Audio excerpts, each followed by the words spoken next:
What's up, everybody? Welcome to PS I Love You XOXO, episode 33. I'm one of your hosts, Greg Miller, alongside the pride of Long Island, Colin Moriarty. It's good to be here with you today. I'm surprised with the Jet shirt. I thought it would be an Islander shirt. I just picked out whatever was on the top of the shelf. That's why I have 150 t-shirts, probably literally. You think so? Yeah. I have these drawers under my bed that are full of shirts. You just don't wear them at all. No, that's what I'm saying. It's like the same 10. You got to go through the Goodwill. You got to go to the Goodwill. I do that every so often because I like to kind of purge the belongings that I have. I always feel like I have too many things. I don't want a lot of things. Yeah, so I'm definitely due for getting rid of some t-shirts because I have so many that I just never wear. We can get rid of half the things in this house. I think we both can. I just want to get rid of so much business stuff we totally get rid of. And teleprompter, why Nick buy that? There's a lot of personal items that it's like you really want to move this thing from place to place as you get older. It's like no, not really. Yeah, no. But I'm feeling proud of the Islanders. Of course, is a big I think tweeted out or Instagram. I don't know, something, a picture of me crying as on the plane. I think you did both. Yeah, which was they've advanced. They advanced. I was overcome with emotion. Like I really was. I was listening to it on the radio because I have the internet on there, but it's not strong enough to stream the games. Yeah, and just overcome with emotion. I didn't actually see the goal until this morning. And It was an amazing goal. John Tavares. Exactly, overtime goal, right? Yeah. Some kids were calling out on the Twitters and whatnot. I didn't see me an opener for Colin and Greg Live. Yeah, I was going to put, it's a beautiful goal. I don't know if you probably didn't see it. I did not see it. Tavares coming in short side on Luongo, goes, low glove side, butterfly save off the pad, and then he just takes the puck around and Luongo's still literally on the other side of the net and just does a wrap around like NHL 94. Just puts it right in the net. And then that's it. And back into the glass, and everyone swarms him or whatever, and the crowd's going crazy. I was so happy and so proud. The lost thing about that game is that he scored 53 seconds to go in regulation to tie it. He's like such 5 goals and 4 assists in that series. He's the hashtag Colin was right, because when they picked him up, he started saying he was going to be a big deal. Oh my God. It was he's arguably the greatest player in the NHL, and certainly the MVP of that team. Mm-hmm. The fact that he didn't win that last year, I thought was a huge insult, but because that's not who the best player is necessarily, it's who's the most important player to their team. Sure. And I just feel like obviously he is. He just put that team on their show. Obviously. The thing about that series, not that this is a hockey podcast, is that the Panthers were a better team almost the entire time. It's just that we got this amazing goaltending from Thomas Greiss, who's our backup goalie, and he was just absolutely insane. And now they're using terms like the Greiss is right. Oh, that's good. Jesus Greiss. Oh, good. They're on it. I'm glad. So. But I did a little thing on the Kind of Funny Twitter account today. I don't know if you saw, where it's Colin and Greg Live is going to be. Did you see it? No. It's a pretty good one. I'm going to show it to you. Lay it on me. Just to celebrate in kind of maybe incognito, maybe not so incognito way. I'm sure it was not so incognito. Let's see here. Did you capitalize LI? Did you put believe in there? No, I didn't. I didn't do that. But I thought this was a funny little. There was no Colin today, but tomorrow we should return. And everybody freaks out. I was good. It's timed almost. Is that the end then when they won? No, that was when they won the game 5. So when they went up 3 games to 2. Everybody go to twitter.com/kindoffunny. That was a pretty good one. Watch it there. A little reaction gif. Colin likes gifs. He's good at them. Colin, you had to listen to the game because you were on a flight back from PAX East. Yeah. Apology writes in to kindoffunny.com/PSQ just like you can. He gave you the glasses. Apology gave me this. This is not planned. Again, we would never plan this show. And Apology writes, what was your favorite thing about PAX East? XOXO apology. P.S. If I got to meet up with you guys there, I hope it was nice. He wrote it ahead of time. He did meet up with us. He gave us gifts. My gift was a little Kind of Funny locket. Nice. With his original profile pic that I hated in, where it's just the mouth guy. Yeah, right. Never liked the mouth guy. And on the other side was the little Kind of Funny logo. What was your favorite part of PAX East, Call? I don't know. I didn't really see any games, so none of us saw games. I thought it was just the kind of the unique nature of a lot of people are, not a lot of people, some people are kind of wary or mad about the Rooster Teeth collaboration that we're doing. And this particular show to me showed why it matters and why it's good and why it's important and why it resonates with our fans. Because, they organized a series of signings for us and stage shows at their booth and, as you know, at PAX East. And I just thought it was kind of like a nice synthesis of all of their brands. And we're not one of their brands per se, but the Let's Play kind of brands. Yeah. It was nice seeing our logo on the floor. So and we were selling our merch, and apparently our merch sold very well. So, that was kind of the takeaway for me. It was kind of cool. The other takeaway, to be perfectly honest, and I was talking to you guys about this, is that I just don't know how many more of these shows I'm going to actually go to. This really might be the last one for me. Sure. So, because it's just, I also felt that we're crescendoing in such a way, in such a great way, that's such an honor to us as we get, bigger, I guess. that I just am not comfortable with it anymore. Like I was getting stopped constantly and all that kind of stuff, and I'm totally honored by that. And it's just it's not embarrassing. It's just like very anxious anxiety. Yeah, there's a whole game over regular topic about yeah, anxiety. exactly. So to me, it's like I interact with so strangers. To me, I hope everyone everyone soaked it up because I don't think I'm going to any of these anymore. Mm-hmm. I think it would be funny. I was talking to someone about it where I was like, it would be funny if it became, because I'm already elusive anyway. A lot of people are like, oh, I never met you, but I met the other 3 guys. I'm like, that's it's very nice to meet you, obviously. But it would be funny to even ratchet that up now to the point where like you can't see me unless you go to Kind of Funny Live. Like that's literally the only time you're ever going to see me outside of outside of these shows or whatever, because it's just too much for me. But I think you probably feel the opposite way because you would enjoy it a little bit more than I do. I mean, my favorite thing about PAX is meeting everybody. Thank you all for coming out to the panels, to every one of the ones I hosted, to the Kind of Funny podcast, to the Kind of Funny party with Hitman folks, to coming to the Rooster Teeth signings, to coming to the Rooster Teeth booth for the pop-up panels. What I love and the reason I go, Colin always makes fun of it and twists it a bit of like, I eat up the limelight. What I eat up is getting to see you guys and meet you guys and talk to you guys and let you know that obviously the best friend stuff isn't bullshit, and getting to talk to you about what you've gotten me through as well as what we've gotten you through. So it's always nice to go out and meet you guys and be a part of that. So that's what I loved about that. Yeah, getting to see Apology again, obviously. It was a cool show. Yeah, we met a lot of great, hundreds of fans that were very, very friendly, very nice people. I bailed out of the party a little bit early too, but I think I met almost everyone that was in the signing anyway. I got a few people that were like disappointed that I'm, but I was like, I gotta get out of here. I went up to the balcony to talk to our friend Riley for a little while from Square Enix, and then I kind of got out of there. I ran into our friends of Filthy Casual when I was leaving. They're like, why are you leaving already? And I was like, well, I'm Colin. It's time for me to go. I can't. I've hit my quota of meeting people. Yeah. I have to go. I don't feel comfortable. But it was a fun show. I assume that'll be my last PAX East. But I think that obviously being back in Boston too, Nick was making fun of me. He's like, because I just went to Northeastern 3 days in a row just to remember. Yeah. And have like some fun times. And I bought a bunch of merch and.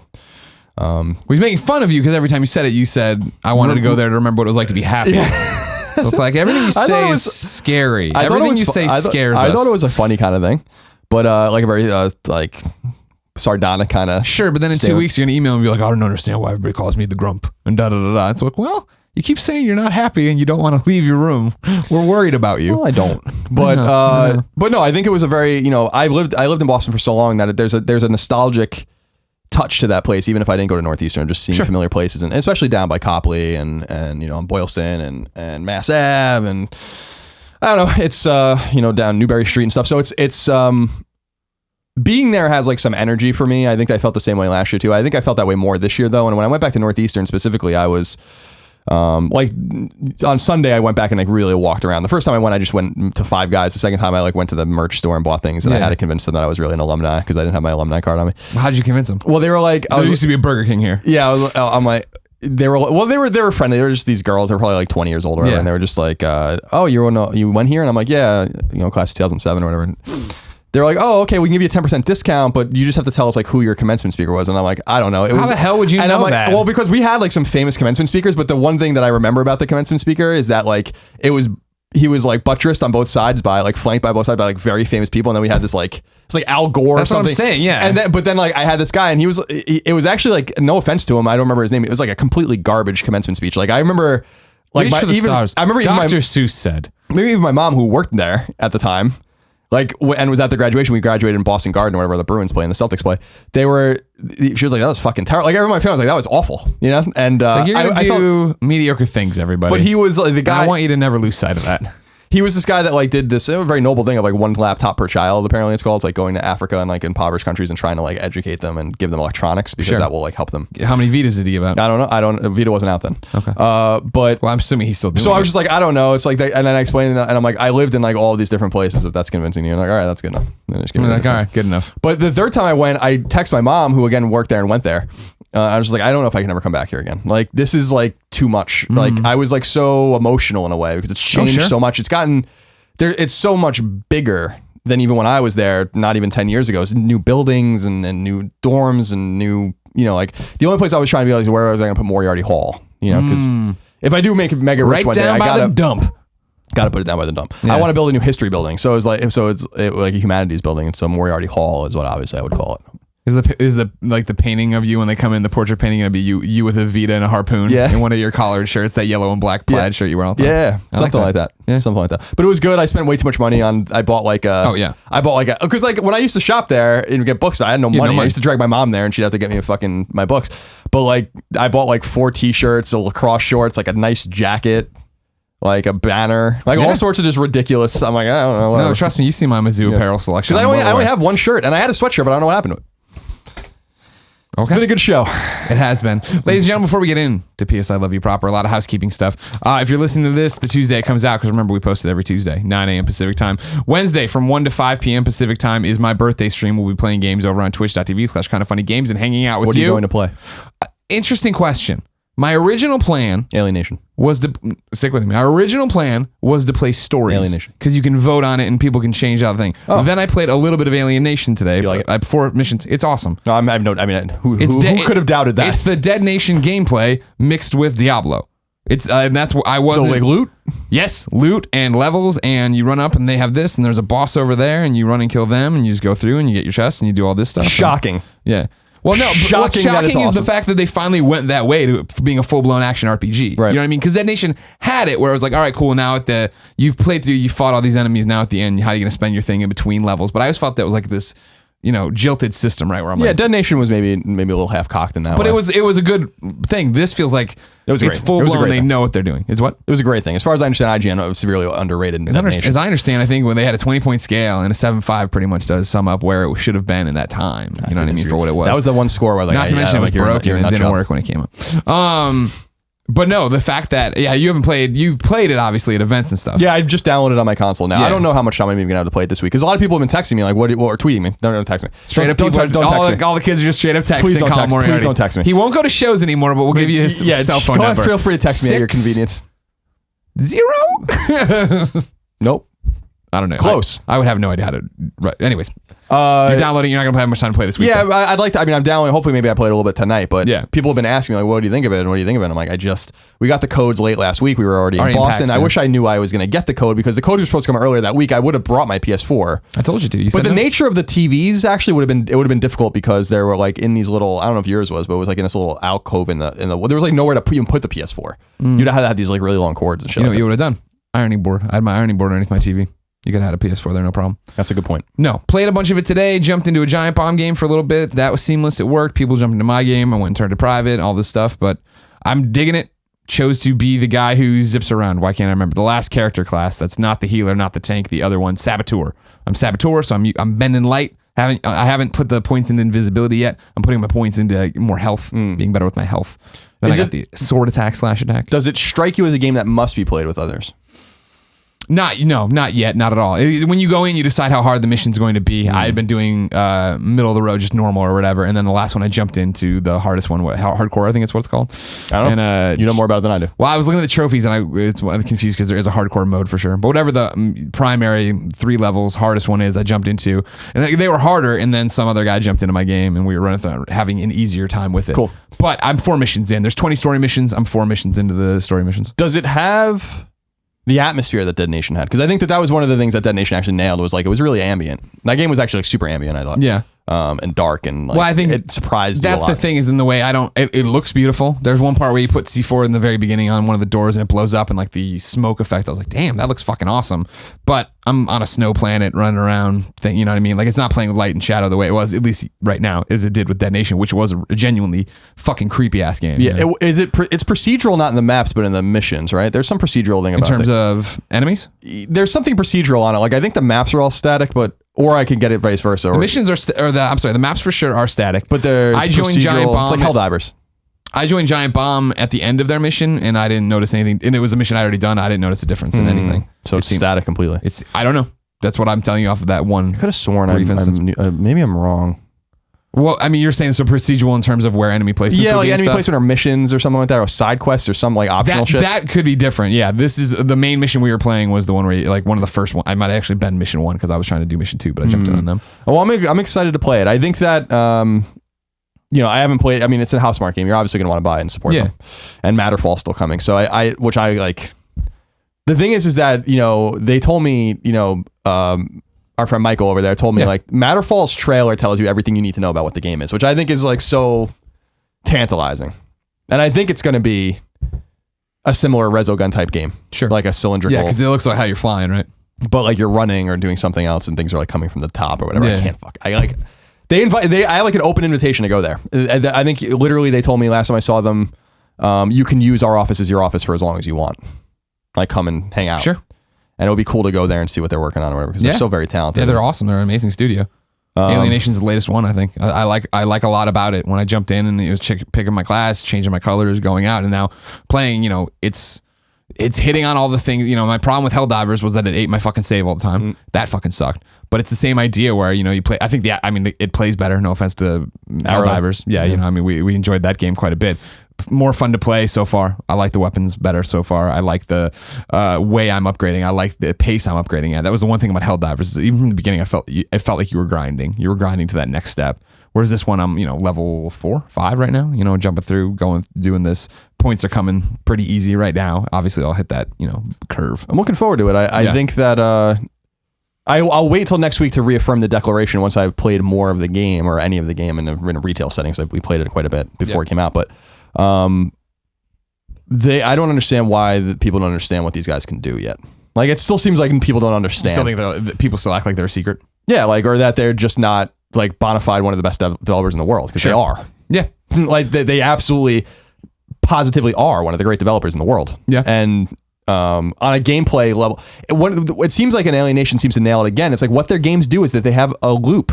Yeah, and that's such an important aspect of the game. There seems to be no waste in their games in terms of what you're going to do. I think Outland's the only difference, because Outland is very it's not linear actually, but there is no upgrading per se. There's collectibles, but but with Stardust and Resogun and Dead Nation, and now with this and all the Stardust I'm talking about, it's there's just a loop. They just understand how to keep you hooked. These games are truly addictive, and I think that's the secret sauce in their games that people there's some games where you're I just want to get to the next part, or you want to get through this to see what you want to see. But it seems like in all their games, it's I like doing it all. Exactly. And I just don't know that there's I hope Alienation's the same way. I can't imagine it's not going to be the same way.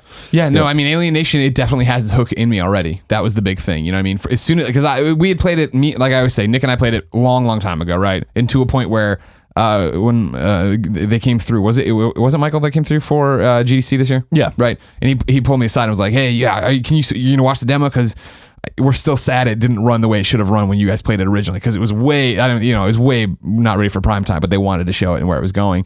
And I was like, no, I'm media blackout. I trust you guys. I'm in. And so to jump in and have characters running at me and their levels above them and you're blowing them away and your progress is filling, I was like, oh, okay. I can totally see where this is going to eat away hours and hours of my life. One problem, I looked at that trophy list and I'm like, oosh.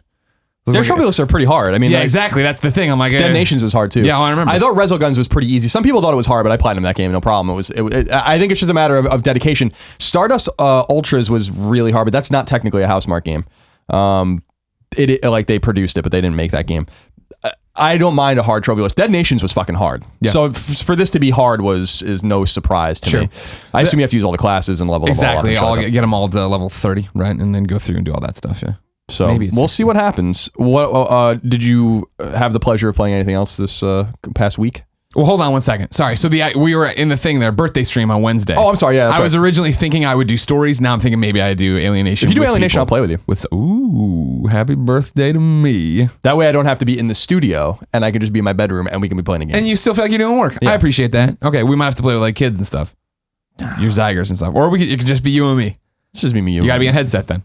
Why? We can just yell through the... Well, then they can't hear We'll drill a little hole in the wall. We'll figure it out. My closet's right there. We'll get the tin cans. Yeah. We'll have tin cans set up. What? What? What? We haven't done... The last time you and I did voice chat was this Ghostbusters game. Don't forget to which is a really long time ago, probably 5 years ago. Yeah, that was a long time ago. But I think my Pulse headset does it works. Yeah, well, you don't have to have a connection. Well, I mean, you don't have to have where's the microphone on it? Yeah, the Pulse headset was built in. It's in the thing. Yeah. Okay. Sony knew what they were doing with that. Shuhei Yoshida designed that himself. So Wednesday, 1 to 5 Pacific time, twitch.tv/kindoffunnygames. We'll be doing the birthday stream. Then Friday, a giveaway stream. We do this thing where we give things away if you're in the Twitch chat or a subscriber over on patreon.com/kindoffunny at $21 and above, I do believe. We'll do that from 12:30 to 1:30 on twitch.tv/kindoffunnygames. However, in the middle of that, at 1 p.m., Colin starts his AMA, where you can go ask Colin anything over on kindoffunny.com/AMA. That goes for an hour. You'll be able to post your questions starting a day earlier. And then, of course, Kind of Funny Live is coming up May 28th and 29th. kindoffunny.com/tickets. That's all the pimping I have for the links. Because if you didn't know, ladies and gentlemen, this is P.S. I Love You XOXO. It is kindoffunny.com's PlayStation podcast. It is the #1 PlayStation podcast on the internet, and it posts every Tuesday at 9 a.m. Pacific time. Rain or shine? And actually, here's something I want to talk to you about. When is the embargo for Severed? Is it 6 a.m.? It might be 6 a.m. Whatever it is, I'm done. I'm over it now. We're talking. No. Don't misquote me. I'm sorry. The topic of the show is Severed. Okay. We're reviewing Severed. We're talking about Severed. Okay. I'm gonna put it up, and I was thinking maybe I put it up with the review embargo for Severed. Oh yeah, no, I think it's I'll like look. 6. I think it's like 6 a.m. So tomorrow, but you'll get one early when this goes live. Surprise for you. Sorry, Mazel Alex and tov our for friends at everybody. Drinkbox. We're talking about the game now. No, they know. It's over now. They know. And they had been cool too, because I had worked out a deal with them to talk about it on the Gamescast, but then we dropped that topic, so we never had to worry about it. Oh, they made a deal with you, but they wouldn't make a deal with me. Yeah, surprising how that works. People really like Greg Miller. Some bullshit. Trending game of the year. South by Southwest. Toy Slam. Colin, let's begin the show with what is and forever will be Roper's Report. Time for some Now, singular There are possessive 12 items on the list, news. but we never talked about the games we're playing. Don't we do that before the Roper's Report? Doesn't. We do whatever you want. All right, well, let's do it afterwards. You want to talk about the Axiom Verge? Now, this is a weird one. Because Porty left the room, and then Lola immediately came in the room. Are they the same dog in disguise? We'll never know. I hope so. What did you? Yeah, you did. You did brief me with that, but we were in the middle of pimping all the links and stuff. On the way to PAX and on the way to back to PAX, all I played was at their Axiom Verge on Vita. You like it? It's awesome. Yeah. And I was concerned because I respect it. I liked it. What I saw visually, I know you liked it. I know Nick liked it. Well, Nick loved it. You were doing the same thing I was. You're waiting for the Vita version. Well, I played it for like almost 10 hours on PS4, but I wanted to get the real experience. yeah, I just was like, there's other things to play. This is not made for the console. It's made for a handheld. Exactly. And so my concern was that, for me, like Super Metroid had been such a turnoff to me. You know what I mean? When we did it for the book club, which is weird. I just didn't like it. I felt like I was wasting time in it and I didn't know where to go. And I was like, I'm not enjoying myself. Samus is very big as well in it, which is bothersome to me. Okay, But anyway, sure. That I don't know. That I'm sure we'll say that's one of mine just so we well, agree on the problem. 16-bit in the 4x3 perspective in 16-bit games, sprites got really big. Yeah. That's just the same thing with Mega Man X. Anyway, go ahead. Loved it. Had a great time with it. It's the proper, for me, pacing and difficulty, if that makes sense. You know what I mean? Where I didn't Super Metroid is tough. Yeah, exactly. No, that's the thing. I feel like in a way it's punishing. You know what I mean? This is what we always talk about when we talk about classic retro games. I'm putting in quotes here because I'm not throwing all the 16-bit era and I'm not talking on all the 8-bit era. But plenty of times you'll talk about how we've said it before on the show where you're like, that was the pinnacle. That was the best time for gaming, right?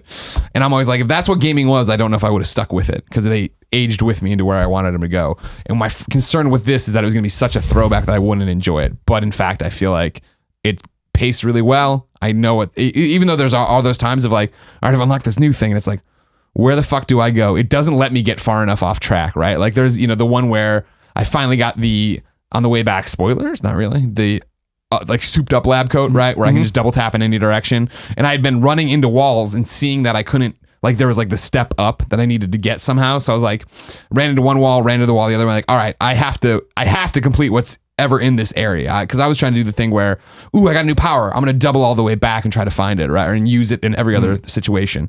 But when the game wouldn't let me progress past certain parts to get back to older shit, I was like, oh, okay.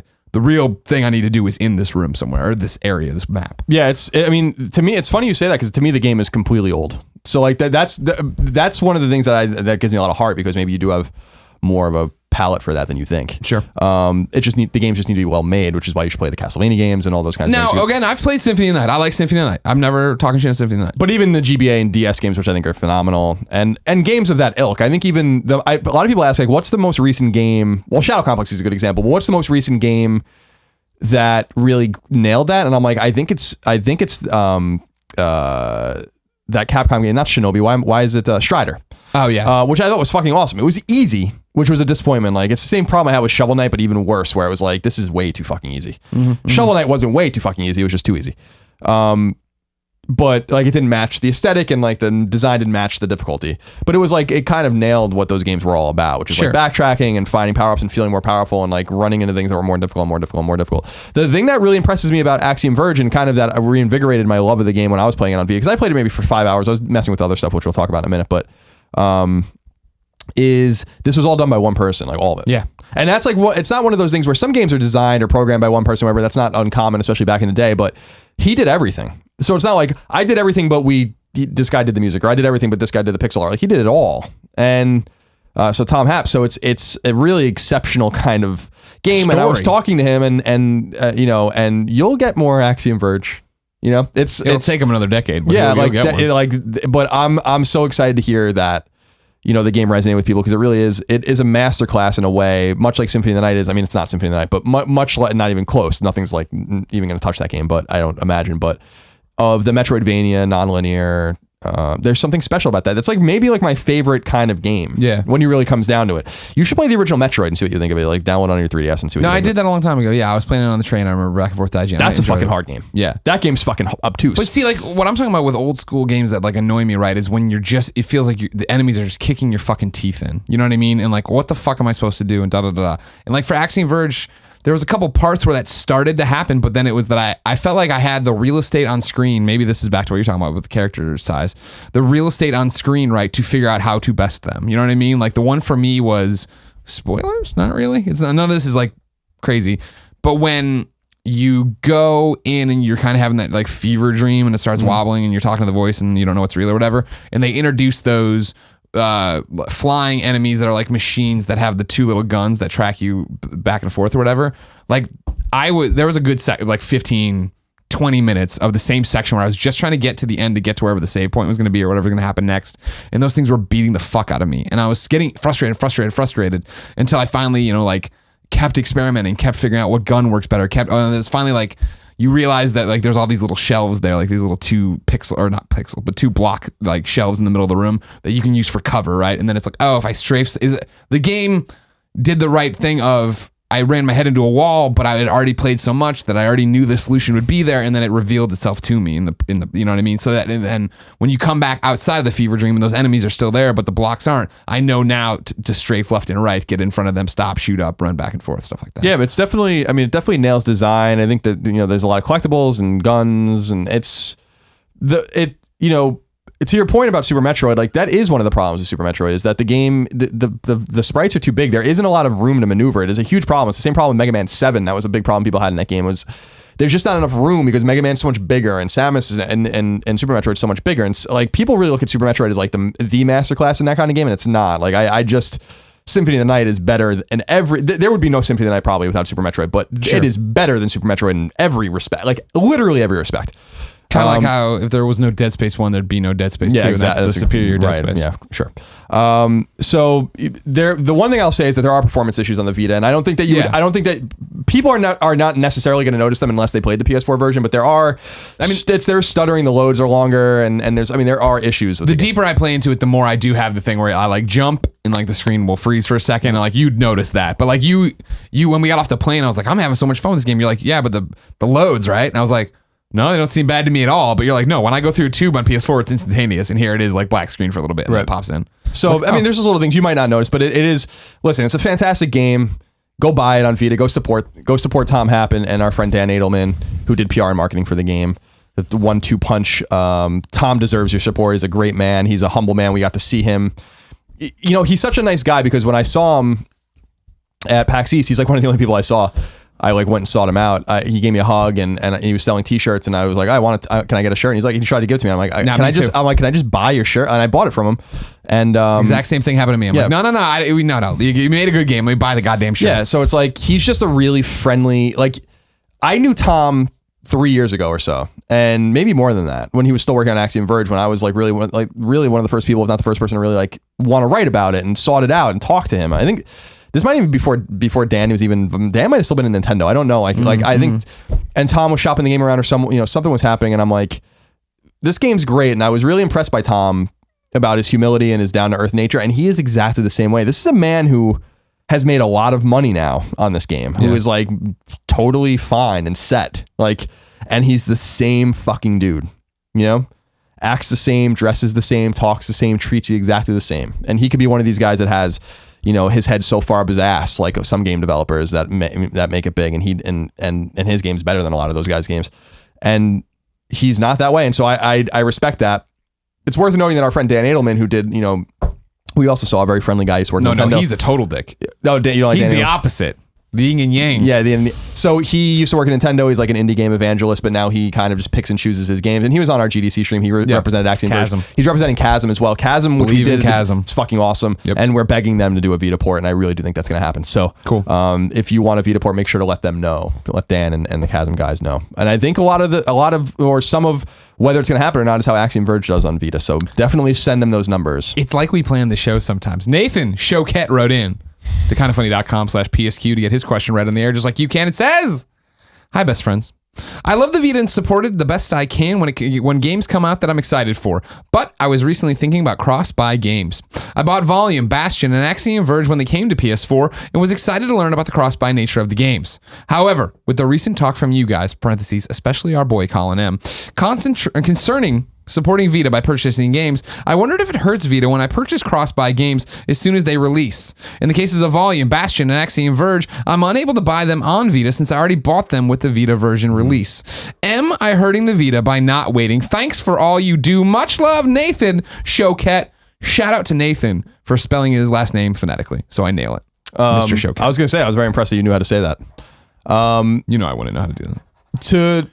So this is what we talked about with Shovel Knight a week or two ago, which was that the numbers from Yacht Club Games with the 1.2 million sold, only 4% of them were Vita games, 10% of them were PS4 games, 1% of them are PS3 games, but they're all cross-buy. And so I think that's the initial way in other words, through the PSN. So you're buying it on PS4 for PS4. We can play it on these other consoles. So I'm not sure that you're hurting them. They probably can see trophy pings and numbers in the back end of who's playing these games. So I think that those numbers are more important. It's where you play the game. This was the big thing when Volume came out and Bithell was talking about it. Bithel's talked a lot about sales for it. Definitely there's you get reinvigorated, you see those numbers. But then he did, I believe, in one of the early tweets talk about downloads of the Vita version. So it might not be a financial boom they see, but they definitely see how many times it's being downloaded to Vita. So they can talk internally, and whether you're PlayStation, whether you're an indie dev talking to another indie dev, people do know. So I don't think you have to worry about, I want to play this game on Vita, I'm going to wait. We do it all the time where we get games and we're like, all right, cool, this is my Vita version, I'm not going to care about it. In the end, it all gets tracked right. Did you play anything else other than Axiom Verge? No, I for a second, when I was frustrated at one part of Axiom Verge, just because I was trying to figure out how to get around it, I thought about switching over to Saturday Morning RPG, but I hate running two games at once. Yeah, Saturday Morning RPG is not a game you want to just jump into either. Yeah. It's a little more involved. So I played a few I want to talk about. First of all, on PS4, I played Enter the Gungeon for like 5, 6, 7 hours. I'm telling you, dude, that game is the bomb. Now, it's a good game. Yeah. I am disappointed that there's not a more controllable hook in the game in terms of, you brought up the point of wanting to be like Rogue Legacy. Exactly, like Rogue Legacy, where it's like you almost don't care about dying because you have this loot and you can buy things. I had a shitty run, but at least I got some gold and I'm making progress to getting this unlockable. This is way too, for me, it's good, but it would be great if it was more, if it emphasized upgrading more. Now, if there was a curve to it, because the best you can do, and I'm sure maybe this is what you're jumping to, is that you come out with that currency, I can't remember the name of, that you then go in and you can buy and make this gun spawn more likely than not. And it's just like, well, can I have that gun going in? It's a little weird. It's a great game. The controls are great. I think it's funny. Like I think that like the bullets, like that you're like the enemies are just bullet. Like it's a funny game. I just think it could be way better. Could have been. If they would have taken that Rogue Legacy dynamic and put it on there, I think it would have been fucking phenomenal. But on Vita, I messed around a little bit with Assassin's Creed Chronicles. Garbage. I just want to throw that, like, I played it for literally 10 minutes and I'm like, this game sucks. Why does it suck? Tell me why. Because I have it in my thing, but I haven't played it. I don't understand why it it is so heavy and like cumbersome to play. Why, like, Assassin's Creed games in 3D are fast and you're nimble, you're supposed to be. I still think that they don't control well, but that's the idea. Is you're like, in this, it's like plotting and it's like, what the fuck? I like this game fucking sucks. Like, I can't. It just 10 minutes in, I'm like, that's all I can't. Nope. Yep. And so that's the end of that. And then I played Flame Over, which was free a while ago on Vita. Yeah, I've played it before. It's good. It's good. It's hard. And it's a nice idea. I've never played a game like that before. The idea in the game is that you are a fireman. You're equipped with water and like foam, basically. You can extinguish things with your extinguisher or with your hose, and you have to go back and get more water and get more foam for it or whatever, and you're like rescuing people, and the more people you rescue, the more your time goes up. It's very arcadey, but it's really fucking hard. Yeah. And that game suffers from the same thing too, where you can only spend the currency you have from the previous game if you have these upgrade tokens too. So you leave, and it's in pounds because it's a British game, so you like leave with thousands of pounds. but you can't spend it. I'm like, you're not really forgiving. Like, you're not even like easing me into this at all. That was like my one thing. I'm like, there's a design flaw at the center of this game, but there's something about it. I played it for a couple hours. I'm like, this is interesting. So, I played like Risk of Rain for 5 minutes, and I'm like, this is way too small. It's way too small in the Vita. Like, I don't know if it improves later or whatever, but I'm like, I don't really understand what's happening here. So I have to maybe go and queue it up on PS4 because I was talking to Gio Corsi about it. By all accounts, that game's fantastic. Yeah. I just don't know that it was maybe right for Vita.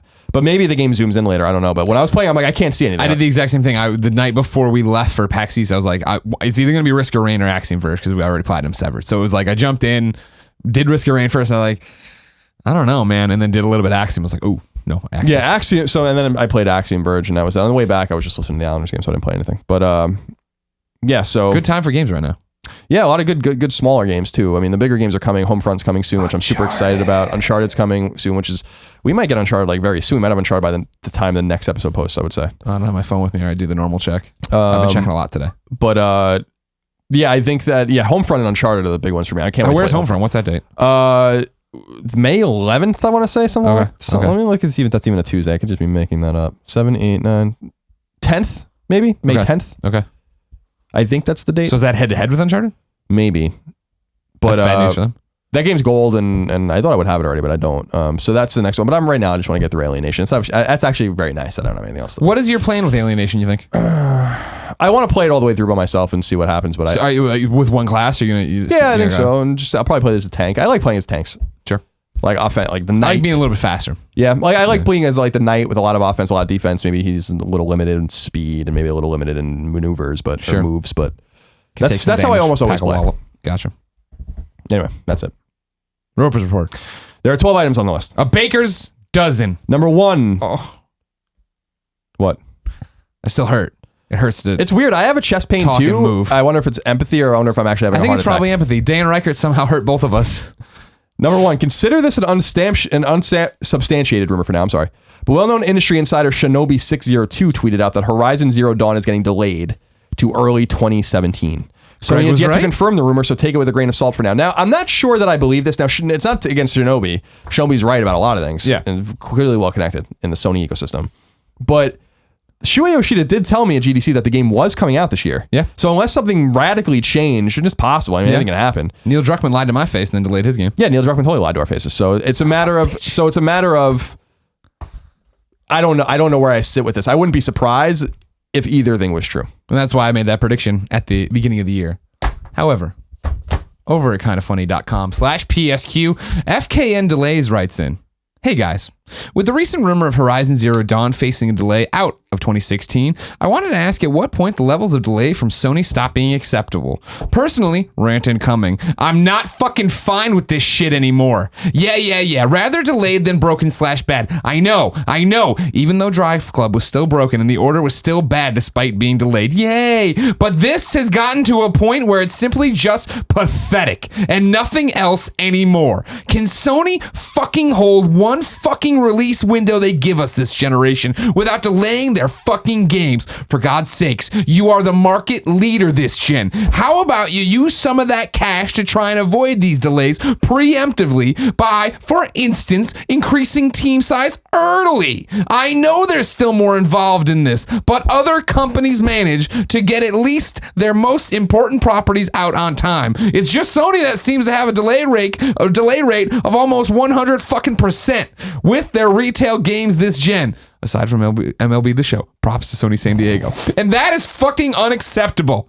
Thanks for taking the time to answer my question. FKN Sounds delays. like I wrote that. A lot of F-bombs in there. Yeah, good for mad. you. It means the person's honest. The study shows that people that curse more are more honest. Oh, okay. All right, so there's an important caveat here. We don't know if this is true. Sure. Sony hasn't said anything, but I do think that my instincts tell me that they would have said something if it wasn't true. I know that they don't like to respond to rumors and speculation, but why not just say the game's coming? Yeah. Chill. Now, Shinobi did tweet out that the game's going to look great on PS4K, but then said later that that's not what the delay was, because that could be. Yeah. I mean, there's a whole bunch of like it was just butterfly like effect shit. The worst timing where, every time there's going to be a delay now, the first thing people are going to do is wave this Neo flag. I'm telling you, some of these games through delays will be because of that as well. Do you think if Horizon's delayed, that's the reason? Maybe, but you would assume that Guerrilla would have known a long time ago this was happening since their first party. So I don't necessarily know that that's true. But I agree with what he's saying because it is a little out of control now. Like if this is true, so if this is true, then this is the third year in a row now that their marquee holiday title has been delayed. It's unbelievable. Like I don't know how you can't ramp up or lend production, resources. If this is going to happen and this is announced and it's going to come out in February instead of November or something like that, then far out enough. Can't you get like some of the other studios or second parties to help with assets or whatever you guys need? I know it's harder than that. Production is production, but it's just they missed with the Order 1886, which was fine because they should have just missed completely and that game should have never come out at all. They missed with Uncharted twice, and then they might miss with Horizon. Let's not also forget that they missed with Infamous Second Son, even though they kind of got away with that. That was supposed to be a launch title, and Drive Club was supposed to be a launch title that was delayed by a year and then still broken. So there are at least that I can think of 4 first party, 1 second party, AAA exclusive game for PS4 that has been delayed outside of its window. Mm-hmm. All of those games were delayed out of the holidays. And this begs the question, what are they going to do this fall? The only again, if Horizon's delayed, then is it The Last Guardian? I still think The Last Guardian's coming out this summer. And is it Dead Don't Ride? Well, I don't know about that either. Maybe. Sure, but I mean, if that would be that's the silver lining, right? If the Sony Ben rumor is true, at E3 they come out, Dead Don't Rise the game, yeah, and they put it out in the fall and they delay Horizon, then they got to get the marketing machine going because that's the harder thing of a sell. Whereas I think Guerrilla, the makers of Killzone, right? Like there's something behind that. They're making this giant open world, beautiful game. Like it is a new IP, but you know that developer so well. Whereas I feel we always talk about it, Sony Bend is not there yet, right? They have been the people who have been doing the Vita game and doing the PSP game. And then, oh yeah, remember when they did Siphon Filter and like there's a lineage there and a history there, but they're on a huge, we love them. You watching this podcast, listening to this podcast, you love them. You understand that Eric Jensen's over there, brick by brick, building the most amazing game ever. I'm not convinced they're doing anything over there, but he's just playing solitaire on his computer. But I don't know how easy that is to get everyone excited about that. They would go over there, Scott Rhodey and Shuhei would go over there to light a fire under their asses if they could find Bend, Oregon, but they don't even know that. They don't know, you can't even find the plane just circles. The plane just circles. But my instinct, so what my mind's telling me is one possibility is that Horizon is delayed. Dead Don't Ride was supposed to come out early next year. They realized that Dead Don't Ride maybe is going to be ready first, and they just flipped them. And so maybe now at E3, they're like, Dead Don't Ride is the big marquee title. They say this is coming out. Horizon's delayed until February. This game's coming out in November, so don't worry. You're going to get big AAA games. This game's been incubating for years. And, so maybe that's what happened. So again, this is all speculative, but it would be kind of loath of us not to bring up that that's probably the biggest news of the week. Sure. Even though a lot of sites aren't writing about it, it's certainly making the rounds. So, take it with a grain of salt. Who the hell knows? They might come out and say, like, no, the game's coming out in October. Chances are they're going to break that news tonight or early tomorrow morning. Or, when you're watching it. Number 2. This is one I have a problem with, but again, this is one people are talking about. So, in an interview with Game Informer, as passed along by NeoGaf user, generic username, friend of Kinda Funny Lauren Lanning, the mastermind behind the Oddworld games, briefly recalled a conversation he had with other friend of Kinda Funny, Shuhei Yoshida, president of Worldwide Studios, in which Lanning asked about the PlayStation 5 and what it will look like, and Yoshida answered him, quote, "You mean if," end quote. So basically, the insinuation behind this is there might not be a PlayStation 5. Now with the basically all but confirmed PlayStation 4.5, whatever they're going to call it, the Neo. This is an interesting piece of news, but I want to reiterate that I don't know that I believe that there's not going to be a PlayStation 5. And I don't know that I don't believe that this isn't Shuhei Yoshida being Shuhei Yoshida. He's very PR ready. He's very prepared. As I've said in the past on Gamescast last week, I've broken many people and gotten him to say things they have said over and over again. I've never gotten him to say anything. I don't even bother anymore. I think we have a kind of a more friendly relationship with him now anywhere where I just know that there's just certain things I'm not going to broach with him. He's not going to talk about them. Right. And then this could easily be the if being, if there's a PlayStation 5. I think the people are reading in if there's a PlayStation 4.5 as in, oh my God, this is the end. They are planning and these are the incremental changes. And I think it's more of the idea of like, does the market need another PlayStation 5? We're of course prototyping a PlayStation 5. Somebody's working on a PlayStation 5 right now, but we're not sitting there pouring efforts into it. What does the market look like in 5 years? I also just think that it's just when did this conversation happen? What was the nature of the conversation? Lauren Lanning's obviously telling the truth, but what I'm saying is there's a lot here that's missing. And having spoken to Shuhei Yoshida, you and I, more than probably almost anyone in the media side in the industry at this point, I just know how he interviews. And so I just know that there might be way less here than people think. So I just wanted to throw it out there. But again, I don't make the news. I just talk about it. Speaking of throwing something out there, RSM832 wrote into kindafunny.com/PSQ, just like you can. It says, Colin, Greg, is the console generation cycle as we know it coming to an end? With Lauren Lanning recently commenting that Shuhei alluded that there may in fact not be a true PS5, I'm now growing more concerned. This has been a fear creeping in my mind since rumors of an Xbox 1.5/PS4.5/Neo began to surface.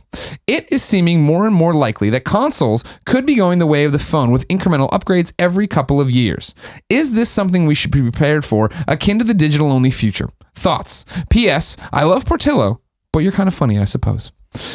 I mean, is the console generation as we know it coming cycle as we know it coming to an end? Yeah, I yes, think so. 100%.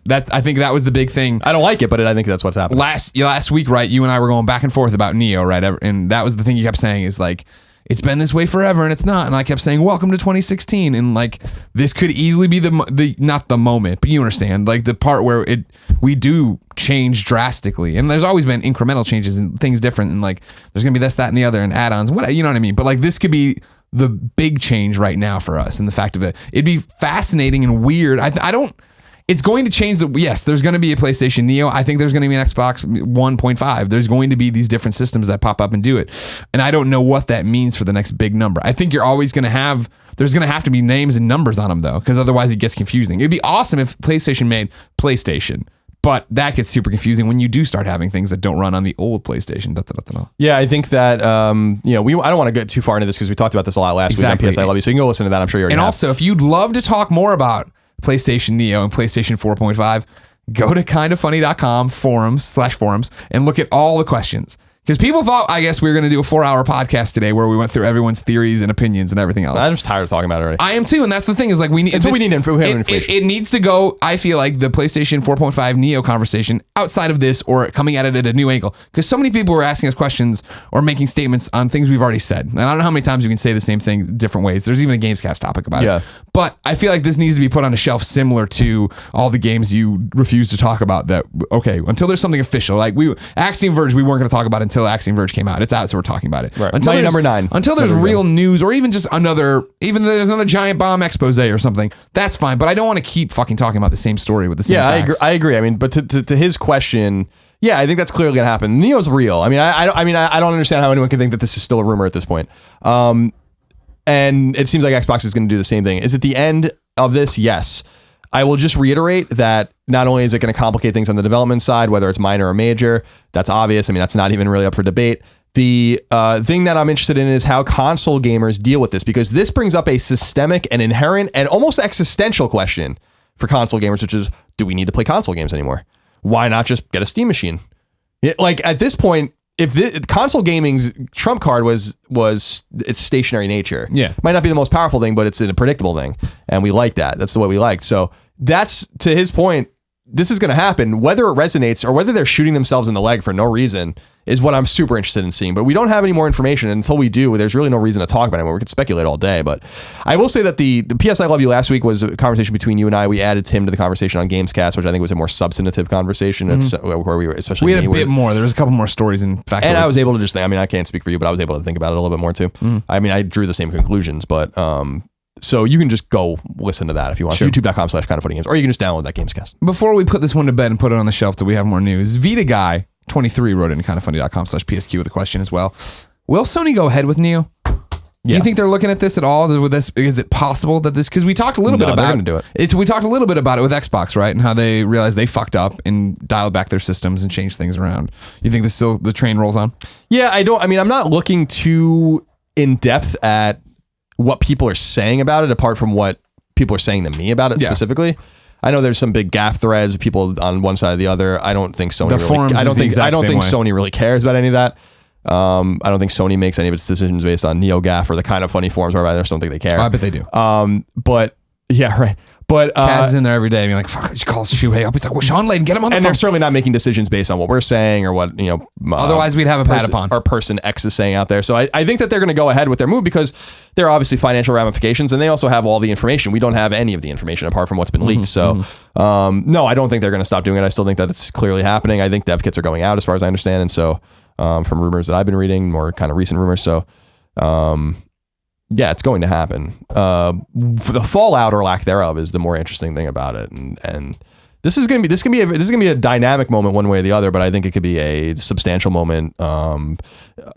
Basically, either I don't think it can be in the middle. I don't think it's just going to be this thing that happens. I think it's either going to be like a very forward thinking, like, wow, this is actually really a great idea, or this is going to be like, what are you thinking, kind of thing. That's aborted, because I do say that, to the point I made before about resources, people that are saying like this is easy to do, that's I guess in like reference to harder things to do in game development, but it's not something you don't just flip a switch. That's like really one of the most ignorant things I've ever heard in my life. That's not what I don't make games and I know that's not true.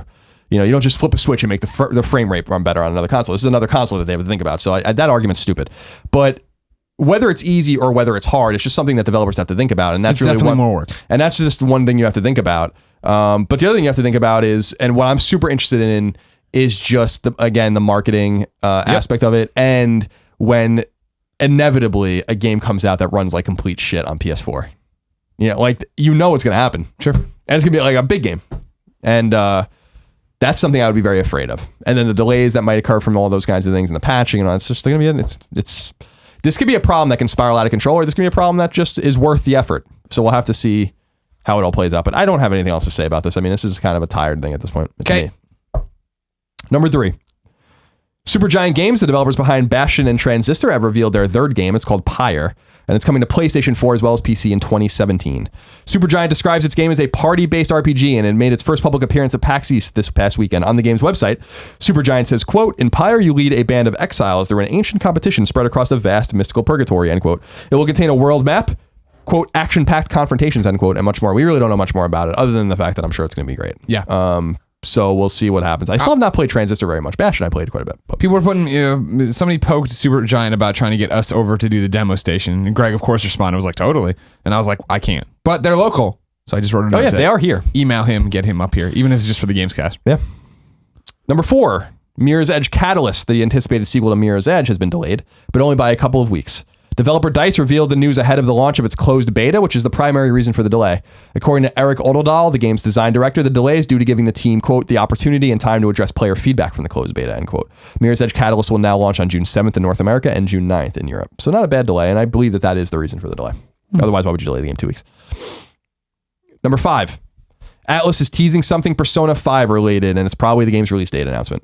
The game's official website currently totes a countdown clock that expires on May 5th. Sega and Atlas haven't yet said anything about the countdown clock, what the countdown clock signifies, so we'll have to take it with a grain of salt for now. We'll know what it all means in 2 episodes of PS I Love You XOXO. Yay. So not the next one, but the one after that. It's like when you say 2 sleeps till Christmas. Exactly. Persona 5 is slated for a 2016 release, likely this summer. Hell yeah. Number 6, it looks like Drive Club is officially coming to PlayStation VR. That's because the ESRB has rated a product titled Drive Club VR.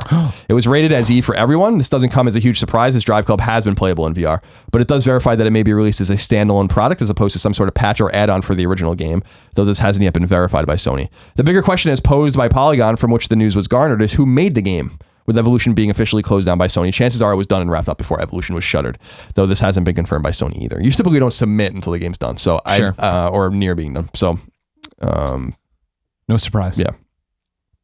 Number 7, the long-awaited and even longer rumored Mafia 3 finally has a release. I'm excited about this game. Yeah, the game like will Mafia too. Yep, the game will launch on PlayStation 4 and elsewhere on October 7th. Pre-ordering the game can get you some special perks, and there will also be limited deluxe and collector's editions available for $80 and $150 respectively. Number 8, Ark Survival of the Fittest, the incredibly popular PC and Xbox One game, is finally coming to PlayStation 4. It will launch on July 19th. The game is what the developer refers to as a multiplayer online survival arena, and they claim it's the first game of its kind on PlayStation 4. Game's super fucking popular. It had its own booth. Yeah, there's a Let's Play up on youtube.com/kindafunnygames. So of Nick and Tim riding a giant beaver and beating the shit out of people in it. This next one is for all the people that told me I was ignoring this game, and they're right. We haven't talked much about it. Square Enix's I Am Setsuna, a JRPG inspired heavily by one of Squaresoft's most popular products of all time, Chrono Trigger, is coming to PlayStation 4 as well as PC on July 19th. The game came to Vita in Japan. However, there are apparently no plans for Square Enix to port the game to Vita in the West. They are apparently listening, and I think you can provide them feedback, but I wouldn't count on it. Because remember that the Secret of Mana game, whatever, the Adventures of Mana, the remake of Final Fantasy Adventures, which is a Seiken Densetsu game, was on Vita in Japan, and they did not. Yeah, good point. Number 10. Believe in the Vita. Tales of Berseria, the most recent Tales game that's slated for release in August in Japan, will come to the West in early 2017. The game is launching on PS3, PS4, and PC in Japan, but will skip its release on PlayStation 3 in the West. Berseria is the 16th Tales game in the franchise. Oof. Destined to be the best, says this Tales fan. The last one was disappointing to me. I only played it for a few hours. I'm like, nah, that's Sure, but this one's all about making braziers. Berseria. Tales of Berseria. That's brilliant. Number 11, PlayStation Network is getting two-factor authentication for obvious security reasons. Sony told GameSpot in a statement that, quote, in order to further safeguard our users and their accounts, we are preparing to offer a two-step verification feature, end quote. There's no word on when this authentication will be activated. However. About time. A long time coming, if you ask me, Colin. I never really thought about it, to be honest. But, I don't think about a lot of things. True. And finally, wrap up, number 12. Shadow Complex Remastered finally has a release date on PlayStation 4. It will launch on the console on May 3rd and marks the first time Shadow Complex has ever graced a piece of PlayStation hardware. Classic Neo Geo fighting game The Last Blade 2 will come to PS4 and Vita on May 24th. Strategy RPG Grand Kingdom is getting a beta on PlayStation 4, which will begin on May 3rd. The game is still slated to come to both PS4 and Vita in June. JRPG Exist Archive The Other Side comes to PS4 and Vita on October 18th. The King of Fighters 14 will come to PlayStation 4 on August 23rd. Puzzle platformer In the Shadows has been confirmed for release on PlayStation 4 sometime in 2017. Psychological horror game Never Ending Nightmares comes to PS4 on May 3rd. Stealth action game Aragami. And it's not origami, it's Aragami. It's the Aragami killer. It's coming to PlayStation 4 this fall. Local multiplayer-centric Push Me, Pull You comes to PlayStation 4 on May 3rd. Fix that. Rhythm-based platformer 140 comes to PS4 and Vita this summer. And finally, side-scrolling brawler Dungeon Punks, which looks really cool, comes to PS4 later this year. Colin. And that's it for the news. I've been waiting for you to push me, pull me for quite some time, but it's so far out. If I wanted to know what was in the mom and grop shops, both digital and brick and mortar, where would I go? The official list of upcoming PlayStation 4, PlayStation 3, PlayStation Vita, sometimes PSP software by the Kind of Funny co-founders. Why are you using the smallest? Well, I mean, like, I understand it's from the flight last night. Yeah, I just took it with me. But I mean, like, you sometimes they freak it. out. Sometimes I'm gonna go fill it up again because I'm a little thirsty right now. Okay, you wait. We fill my cup. You fill it. Okay. It's just like I understand when you bring back the big bottles. When he brings back the little bottles. But your port is your house where you have cups and glasses. They're clean. I wash them myself before the waterman comes over and touches me places he shouldn't touch me. This is my cry for help against the waterman. I need your help. Everyone watching. But that's what I'm saying. Thank you, sir.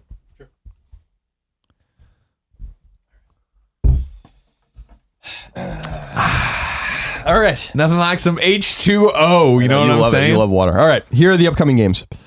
Alienation comes to PlayStation 4 digitally. Lead your elite squad in the fight to save Earth from a huge alien invasion in this frantic top-down twin-stick shooter.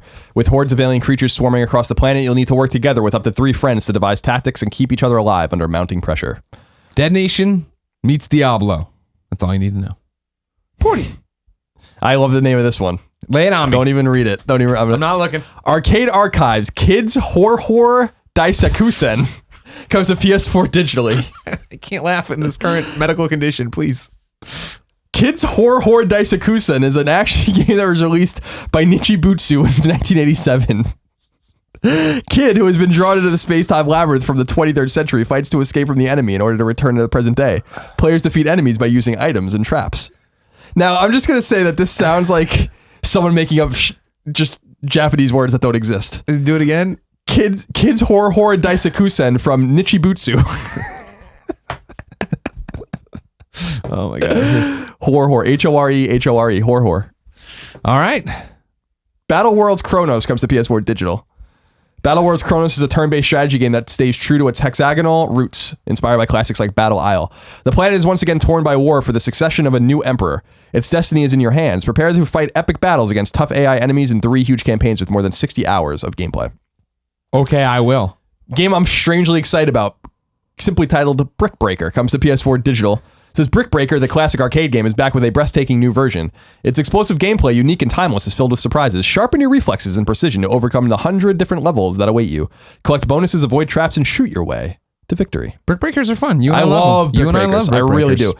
Shatter, in case anyone still has their PlayStation 3, still the best one. For some reason getting released here, no idea why. Don Bradman Cricket comes to PS4 Digital. For Danny O'Dwyer. Cricket as you've never seen it before. I don't think I've ever seen it ever. Features intuitive controls that allow for line and length deliveries without pitch markers and realistic shot control and batting. Take a 16-year-old aspiring cricketer through the ranks to international glory in career mode. No thanks. But for all of our cricketers out there, especially in Europe, I'm sure you're going to like that. Jetpack Joyride comes to PS4 Digital. Really? Join Barry Steak Fries as he breaks into a secret laboratory to commandeer the experimental jetpacks from the clutches of science evildoers. I felt like this one came out forever ago, but I must be thinking of the Vita version. The Magic Circle Gold Edition comes to PS4 Digital. You are the protagonist of an unfinished first-person fantasy game trapped in development hell. The designers are godlike, but so indecisive that they've given you no powers whatsoever. With the help of a mysterious disembodied voice, you must seize the tools of the game development from these unworthy gods and uncover the dark comical story as you go. Now, before sounds fun. Before I go on, I want to make sure that before I say it, I want to make sure that this is the game that I was reading about earlier. Give me just one moment. We're on Kotaku. We're looking for the game Colin was reading about earlier. Just one moment. Remember, you're watching PS I Love You XOXO. I think this is the game. Every Tuesday at 9 a.m. Sometimes. Nope, this is not the game. This is not the game. This is not the game. We're waving it off. It sounded like it. So the game I was thinking about is called Likedom. We talked about it last week, I think. Likedom Battle Mage, which is the worst game of the console generation, technically, according to Mike Fahey. The game runs in the teens. Oh, wow. In terms of frame rate. Anyway, so wrong game. Magic Circle Gold Edition, not that game. We still don't know anything about it, though.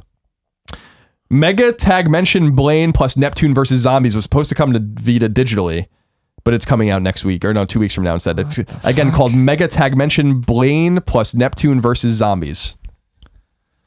That's another one where they just threw words together. Neo's demo comes to PS4 digitally. A demo for the new system Neo? No, NIOH. This game looks fucking rad. This is the Onimusha type game coming from Tecmo Koei. Okay. Ready to Die, experience an early version of the newest brutal action game from Team Ninja and Koei Tecmo Games. In the age of samurai, a lone traveler lands on the shores of Japan. He must fight his way through the vicious warriors and supernatural yokai that infest the land in order to find that which he seeks. The game looks fucking rad. Okay. I'm interested to see if it's any good. Team Ninja knows what it's doing. They do. The game you like very much, Party Hard, comes to PS4 digitally. In Party Hard, you play as someone who is really tired of the neighbors having loud parties. Instead of calling the police, you decide it's a better idea to stop the party yourself. Party Hard has semi-procedural environments and focus on unique ways of taking people out. In the greatest traditions of sneaking games, your main goal is not to get caught while silently picking off unsuspecting victims one by one. This was an Xbox One game, right? This was a PC game, and then it went to Xbox One, I believe, yeah. But the problem, I'll give you this caveat to my recommendation that I loved Party Hard. There is a Let's Play of Party Hard up on the Kind of Funny YouTube channel there, or the Kind of Funny Games one, where I drink a beer and party hard while playing Party Hard. However, this was the Steam released version of the game, and that one had problems with it. Now, granted, I was playing it on a PC, so of course there'd be problems with it, and it wouldn't run, and I wouldn't be able to advance the game, and it would crash and shit like that because of my drivers or my DirectX or whatever the fuck's happening. But I don't know. Just putting that out there. Really fun idea. Really fun to play. Let's see. How much were they selling it for? It doesn't say. Okay. There's no prices here. Okay. Rocket Birds 2 Evolution, which I feel like has been in development for 18 years, finally comes to PS4 and Vita digital cross-buy. Step into the webbed feet of Hard-Boiled Chicken, the series' undeniably plucky super chicken secret agent, and venture into the game's full story mode campaign. Thanks to the return of the evil penguin despot, Il Pizzuki. I love that the penguin despot is like the fucking best character in the game. Hardboiled must hunt down and eliminate him once and for all using jetpacks, new guns, disguises, and skills only fit for the bond of super chicken agents. I remember, so the game came to PS3 and then it came to Vita later, and I remember it being not good, half-baked. Yeah, I did not enjoy that. It wasn't bad. It just was. It could have been way better. It was very much one of those games you'd find in that we're in the 5.5 to 6.5 range. Yeah, I think I might have reviewed it. I don't really remember. Severed comes to Vita digitally. Take control of one-armed warrior named Sasha wielding a living sword on her journey through a nightmare world in search of her family. Swipe-based touch controls will let you solve puzzles, find secrets, and do battle with a host of disturbing monsters. We'll talk about that in a minute. We will. Stranger of Sword City comes to Vita digital and retail. After your plane flies through a strange rift and crashes, you awake under an unfamiliar sky. This is Sword City, a dark fantasy world that combines magic and technology. Explore, level up, make a perfect team, and slay monsters, but choose your allies carefully if you want to find a way home. I played a bit of it on Vita. Not dungeon role-playing game. Right, and it's super dungeon role-playing game where you get into a thing, you cast your attack, and then it's just like all text at the top saying like, oh, you did 39 points of damage. But I don't mean Dragon Quest. I don't mean cool text, perhaps. I'm not, Dragon Quest well. Dragon Quest is literally just like an enemy's there and you're here and like you see a slash and then it says like how much damage. I mean, yeah, but even that's the whole thing is like the slash sounds even cooler than this, where there's like an animation on screen for a slash, but it doesn't. The whole thing was just like Phantasy Star. It lacked impact. Everything I was doing in the game, I felt when I was playing it. The Sun and Moon comes to PS4 and Vita digital cross-buy. The Sun and Moon is a platformer with a unique mechanic. You can dive into the ground. Momentum is conserved, but gravity is reversed, letting you fling yourself high into the air or deep beneath the surface. Those trophies leaked before the game was even announced. I don't know. I'm kind of interested in it. I got to email our friend Taylor Murphy and see if I can get some. There's some games I want to play this week. Tales from the Borderlands, PS4 and PS3 games this week. I should say from this week. There are Gotcha, games I my want to play from apologies. this week. Tales from the Borderlands comes to PS4 and PS3 retail.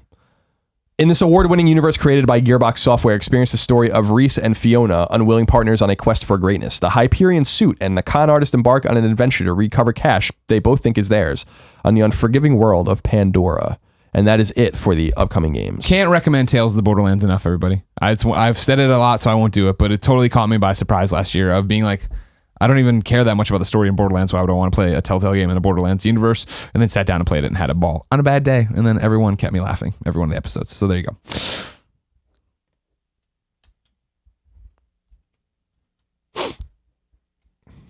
Colin, time for topic of the show. Tots. You almost slipped. I heard it. No, that wasn't that one. I didn't almost slip on. I usually do almost slip. And I think most of the time I honestly slip on it, but I didn't slip this time. Topic of the show, Severed. We can finally talk about Severed. I fucking loved Severed. And here's what I want to say. I think pound for pound, it might be my favorite Vita game. And I know that's crazy talk. I know it's not as deep as Persona 4. I didn't get attached to the characters the way I did there. But in terms of every time I turned that game on for Severed, I enjoyed it and I loved what I was doing and I was excited about what came next. Yeah, it's I wouldn't call it my favorite game on Vita. I would call it one of my favorite games on Vita. Sure. I think Guacamelee is a better game. Now, I know that you and I disagree on this. No, well, I think Guacamelee, they're different. I mean, they're totally different. And that's what I give Drinkbox Studios a lot of credit for, but I also am a little confused about sometimes is why they do different things.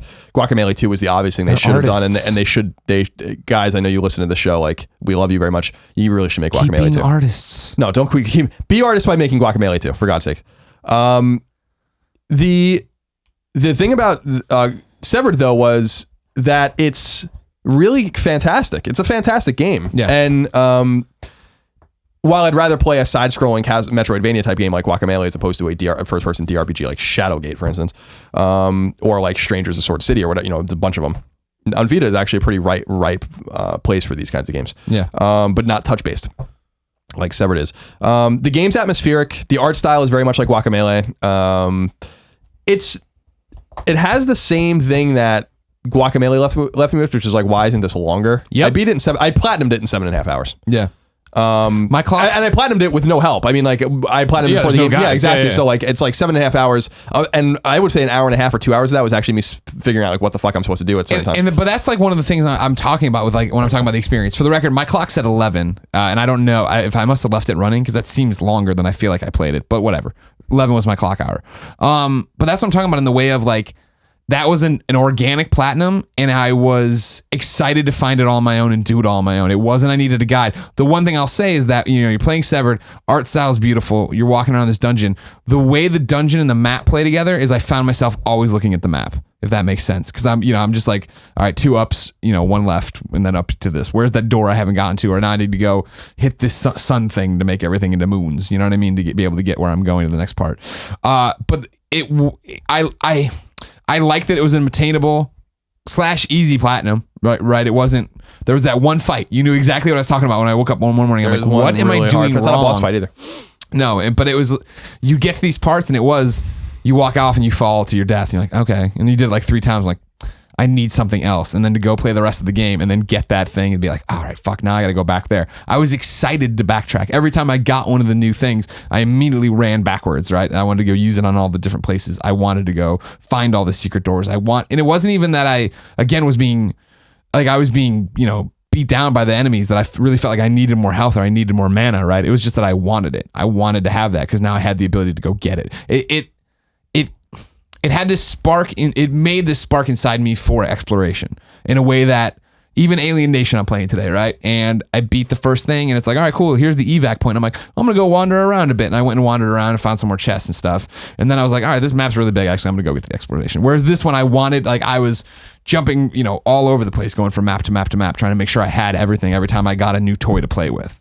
Yeah, I think that the one of the key design tenets of this game that I think's quite nice is it's fair. A lot of these games can be really obtuse. If you play a lot of old role-playing games, especially first-person role-playing games, they're really like, I don't know how much experience you have with those old games, but like I used to play them sometimes when I was a kid. Yeah. And watch other people play them, and they were more at home on PC, but we had them on NES and SNES, and like we understood these games. They're really fucking hard. Like these games are really like the epitome of obtuse. And this game felt fair to me. Like when there was a place where there was a puzzle that you didn't understand, as a question mark on the map, you knew you had to go back. Yeah. It shows you where collectibles are on the map, but once you see them, so even if you can't access them at that time, like when you have these certain spells to use, you got like an eyeball spell and like a mouth spell, you'll see like their icons. Yeah. People know what I'm talking about when they play it. You know to go back to those places. So it's like, it's one of those games like where if you go through the motions, you can probably find everything. There are only a few times where I'm like, there's one part where you have to fight enemies over and over again, and you don't really know why you're doing it. Right. I know exactly. At the end. Yeah. In like the treasure room. Yeah, and you can eventually access this room, and that's basically not even for any collectible. That's basically just to fill in your map. Yeah. But even that, right? Like my thought was I was doing it wrong. What am I doing wrong? But then I noticed, no, they're adding enemies every time. Like something's happening. Yeah, the enemies are getting harder. Yeah. And then there are these like secret rooms too, with, by the way, some amazing music in these secret rooms. This great like piano music. I think that the one word I would use to describe this game though is melancholy, and I think that that's like one of the cool things about it is that Guacamelee was a dark game about something sad, but it was silly. It was lively and jovial. This game is not funny or silly at all. Not at all. And it's dark, and it's fucking serious and dire. And it's just sad. The music's sad, the scenery's sad, the NPCs are sad, your own character Sasha's sad. And I like that. Like, there's a lot of emotion in this game. I think that was their intent, but I don't know for sure. So the one thing we're not talking about is the touchscreen controls. Of course, which is interesting in the way that, I when we talk about the Vita and how I would have made the Vita, I'm always like, I would have done the touchscreens, right? Like, touchscreen gaming for you and me doesn't really do much for us. And we've said that over and over again, but there are those exceptions, and this is an exception for me. And granted, I know you could easily, anybody who wants to hang their hater hat on us, right, is the fact, well, of course, we have an exception. It's on the Vita now. There's plenty of games on Vita that use touch that I think suck dick and don't matter at all. This one, I was amazed by how, and I've said this since I played it at that first PAX, right, that I'm amazed at how much fun it is to play and use the touch, because it's using it in a way that's making me think about it more than other games where I'm just swiping back and forth, or I just draw a line and it's over. This is I'm using the, controls to move around the world. I'm exploring the world or whatever, because I'm still using my buttons for that. Then I get into a fight, and it is like, okay, cool. Like, I have to manage what's happening on this guy, switch over to that guy, switch to that guy, knock this down. Now this guy's got a spinning circle around him that I have to smash through. And even when I start into where I'm really doing critical damage and I'm slashing over and over and over again, the circle turns, the half circle now turns right and blocks it other ways. You have to you learn a strategy for every character, and then it's like spinning all the plates at once. Yeah, and I think that the other cool thing about, is, I think it's the fusion of touch controls with typical controls. You're navigating with the analog sticks, which is great. So you move and look around with and you can only, it's like Wolfenstein, like you can only look left and right, you can't look up and down. But it's, and I'm talking about Wolfenstein 3D, like the old PC game. Where there is no like x-axis, or there's no y-axis. But to me, it's the fusion of those controls I think is clever, and also the ability to like sever these enemies' parts and use them to upgrade your character, which I think is really cool. Like it's not very difficult to upgrade your character. A lot of the upgrades I don't think were like super satisfying either, but you were just doing it anyway, and your character was getting demonstrably stronger. Right. But I will say again that my one takeaway with the game and an issue is that I just wish it was bigger, and don't really understand why it wasn't bigger. The studio, I was surprised by how many people had worked on the game actually when the names scrolled at the end. And I'm not saying that they did the wrong thing or whatever. This game was in development for a long time, but I wanted more. I would have liked a 15-hour or 20-hour game, but it is a $15 game. So for 7, 8, 10 hours. You're going to get your money's worth. I want to reiterate what we've said many times in the past on this show in the last few weeks. You really need to buy this. You do. And Agreed. Just buy the game. Yeah. And unless it's a game you are absolutely sure you won't like. Now, but I bet you... the quick rest stop on that conversation is the fact that like when I remember, being such a Drinkbox fan, and I mean being a Drinkbox fan since the first Blobs game. When I sat down to play this, I was like, it's first person dungeon. Ooh. Like, I on paper should not enjoy this game, and I really, really, really love this game. And it's one of those experiences, you know what I mean? Like, I don't know, it struck a chord with me in terms of just everything I want out of a game, and I did not expect it to. I thought it would have some of those things, but in the end, I didn't care about the perspective. You know what I mean? This is the first game I have played through where I'm like, okay, this is a first person dungeon crawler and I'm enjoying the hell out of it. And I like this. It's a great game. Yeah. And I certainly think in the top echelon of Vita games, I don't know if it's my favorite Vita game, but I mean, because I love Velocity and Velocity 2X. I love Stardust Delta. I still think a great game. Uncharted, Killzone, Freedom Wars. I mean, these games are probably all better. But I see, do, like, and even Guacamelee, but I do think that maybe top 10, and I think that that's a pretty substantial thing considering I think Vita's library is very strong. A top 10 Vita game is a must-own Vita game. Sure. When I think about it, when I'm saying that it might be in the running for my favorite Vita game, this is always the argument we used to make when we make top 25 lists, right? Like, if we want to sit here and talk about it, I'm sure on paper, I think Guacamelee probably is a better game in terms of what it's doing and the amount of things to do, But I'm talking about, like, from start to finish, I was enthralled with Severed, and Uncharted I wasn't at times. The sniper section sucks. I hate this fucking part. This feels like it's going on a little bit too long. You know what I mean? Like, in that same thing with all the other games there, I can think of a giant negative. The only negative Severed experience is the one where I was at 3 a.m. and I couldn't sleep, and I'm like, why can't I fucking beat this? What is going on with these three people? That fight is hard. And what it came down to is I wasn't slashing long enough on my screen. I was doing you have to do my small ones, but I needed to be doing even larger critical slashes than what I was doing.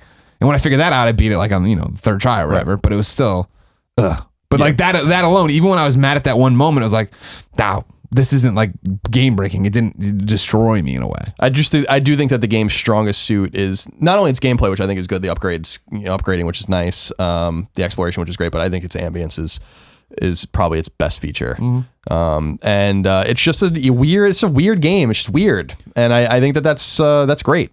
Now I hope that Drinkbox does well with this game. Please go support them and show these guys that, they didn't make a mistake bringing a Vita exclusive. I don't think this is gonna be Vita exclusive forever, but sure. I think this game can come to PS4. I think it should and will come to PS4. I think you can use the touchpad and they just have to figure it out.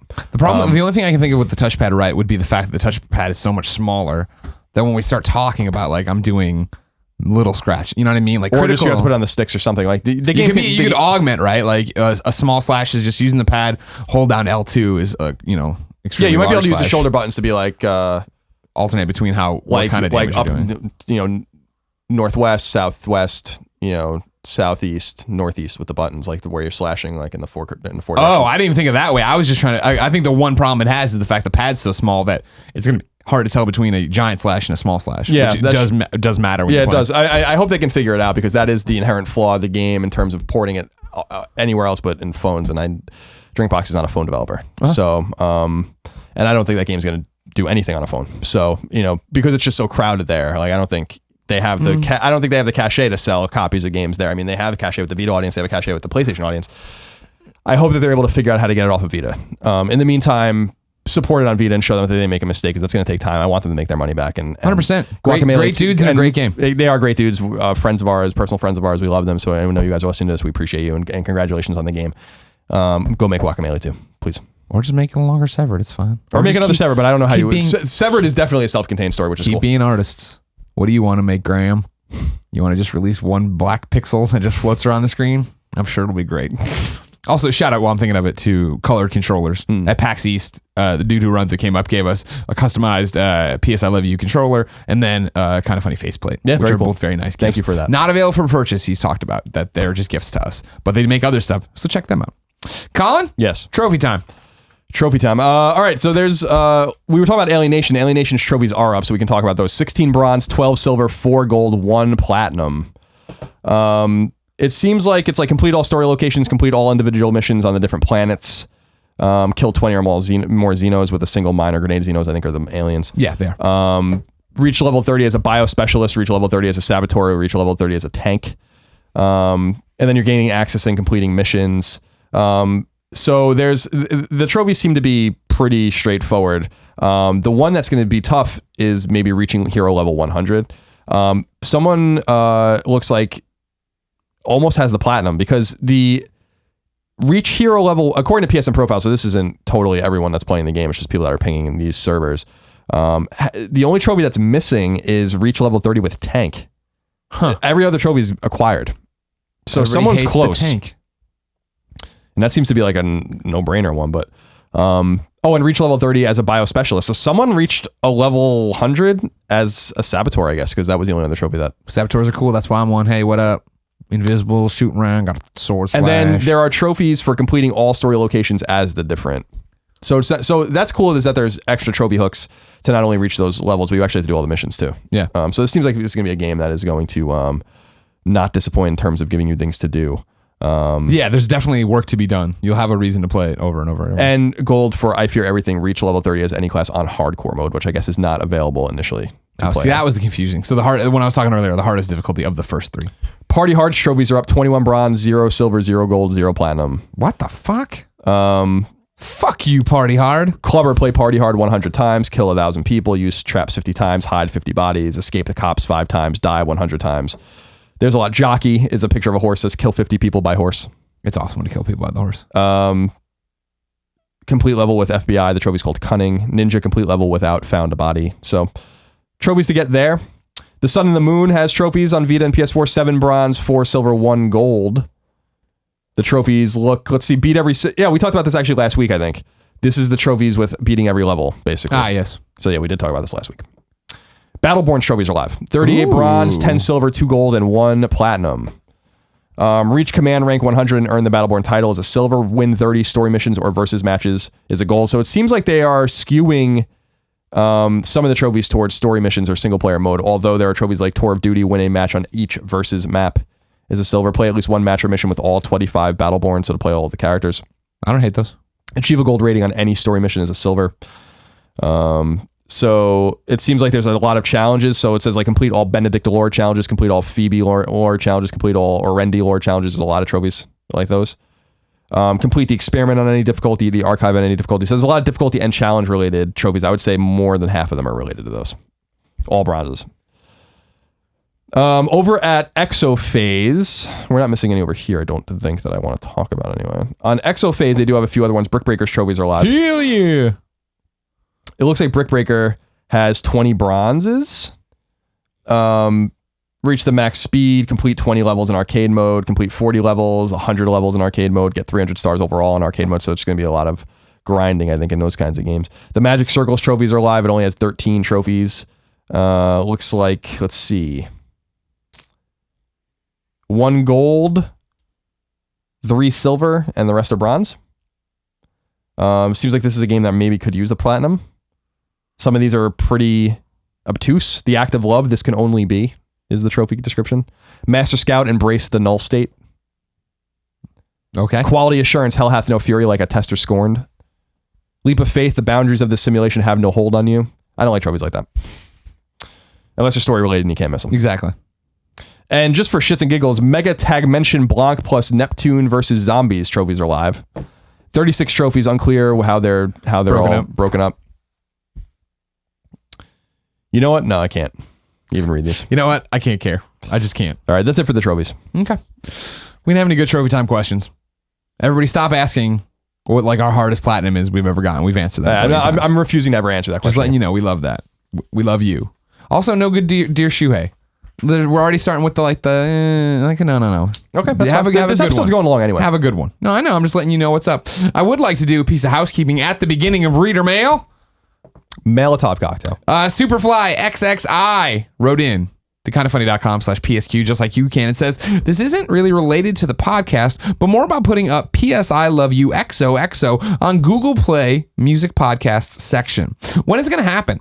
I see the Kind of Funny Games cast is up there, but not PS I Love You XOXO or the Game Over Greggy Show. Thanks, guys. Well, Superfly, I can tell you that Tim submitted all the podcasts for Kind of Funny at the exact same time. And why only the Gamescast is up right now at the launch of Google Music Podcast, we don't know. So it's going to happen. Hopefully soon, maybe by the time you heard this, but it's up to Google now. It's one of those, it's a Google problem. So Google who to talk to about Google Music problems. Ryan Jamerson wrote in. He said, hello, Greg and Colin. Hello. It was great meeting you both at PAX East on Sunday. Hope you guys had a great time as well. Congrats on the Islanders win, Colin. Thank you. My question is about how PSVR was handled on the expo show floor. For those that were not at PAX, PSVR was there to be shown, but had a very limited availability.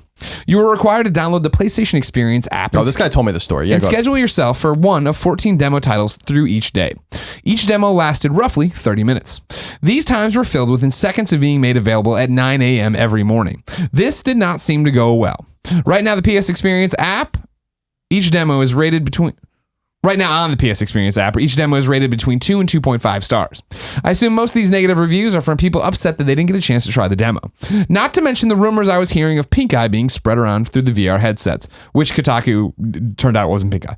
Now, what was it? I don't know, irritated eye.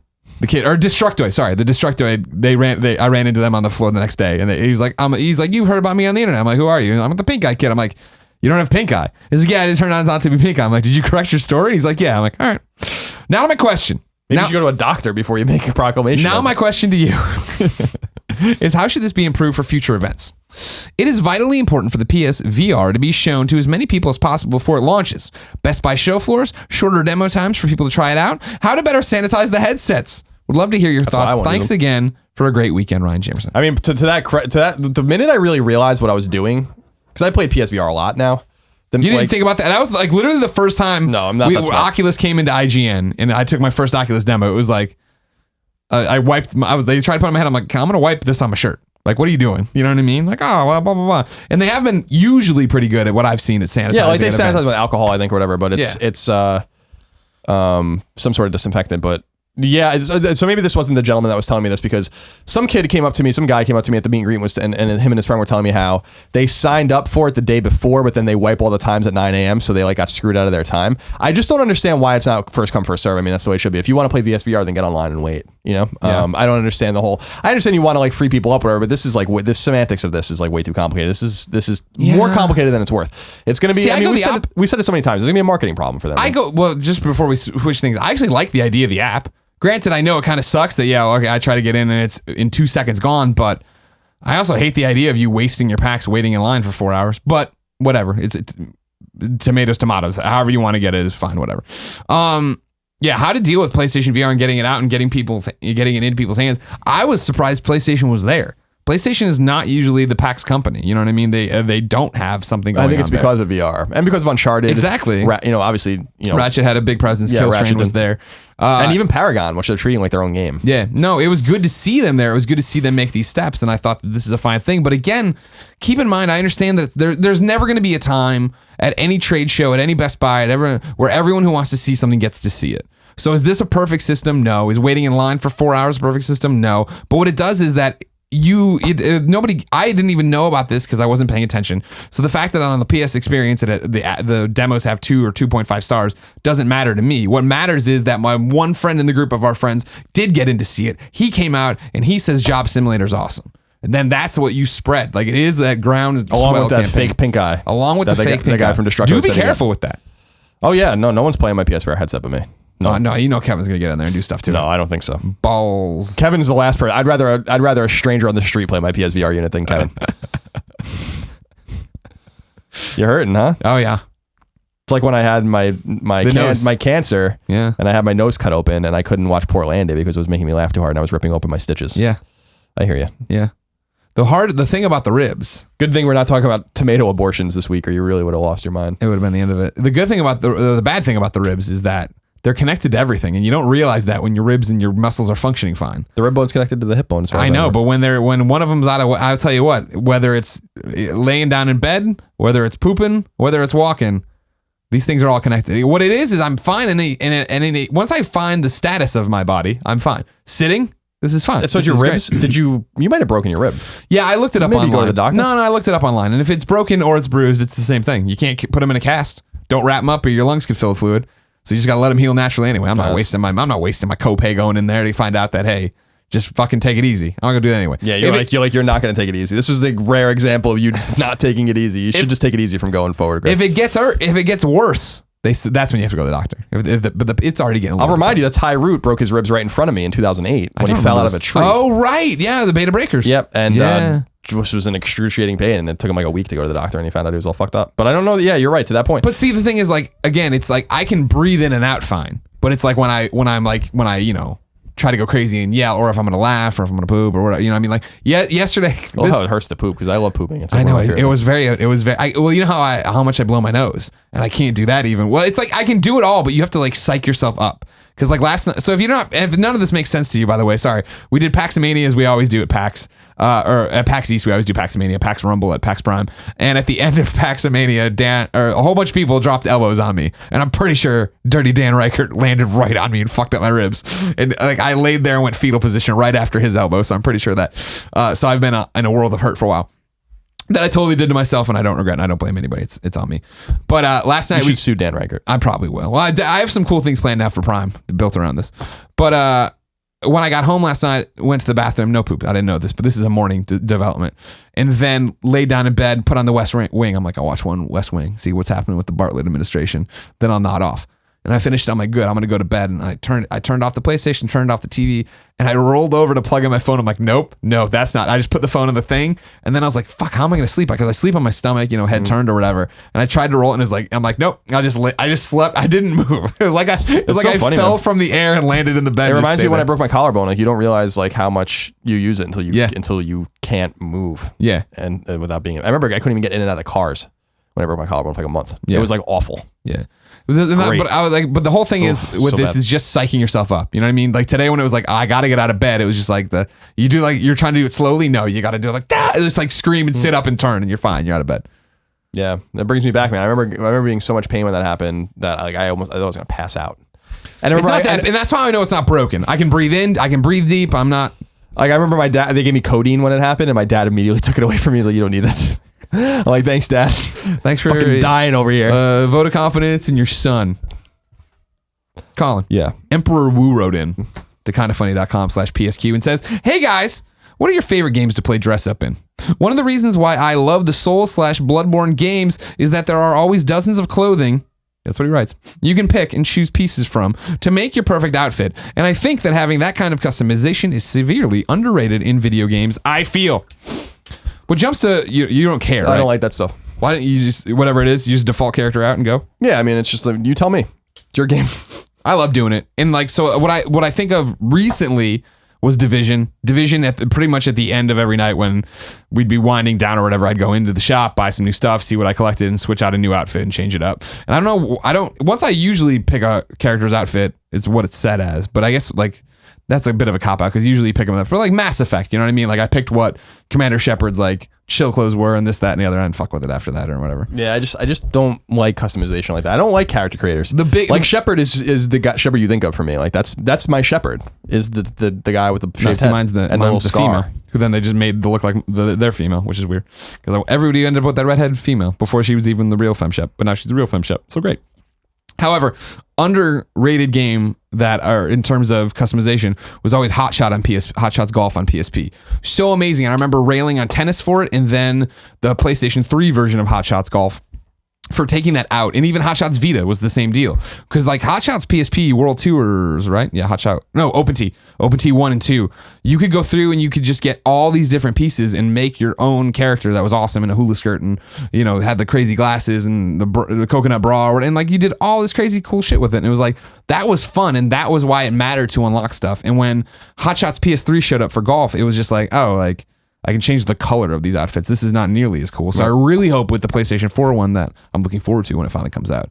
I forgot that that's even coming. Yeah. It is apparently coming. Clap hands all over it, Colin. Along with Gravity Rush 2. Yeah, but I'll believe that when I see it. You know what I'm saying? Speaking of believing it when I see it, Glitchy Toast wrote in to kindafunny.com/PSQ and says, hey guys, a while back Twitch announced that they were going to create native apps for the PlayStation Vita. The PlayStation 4 app is obviously out, but there's been no word on the progress of the Vita version. Do you think this app will ever make it out of production, or should I give up my dreams of watching Twitch streams on my Vita? Probably. Abandon all of your hope, Glitchy Toast. Do you have news on that specifically, or just no? I'm just telling him straight up. That's how it goes. Remember your PSP GPS? Remember the Vita YouTube app that's now shuttered and you can't even use? Don't worry about it. It's over. It's just you're not getting any apps like that to your Vita. You got to give up, Glitchy Toast. I'm sorry. I know this is hard to hear, but here on Vita Island, we have no room for the bullshit. We got rid of Nier. We got rid of YouTube. We said, we don't want them. Just keep bringing us games. I don't care how old these ports are. Give me the oldest ports you can Give find. me the oldest port. Well, get me Tales from Monkey I Island. want to port a Zork. Whatever the fuck that game's called.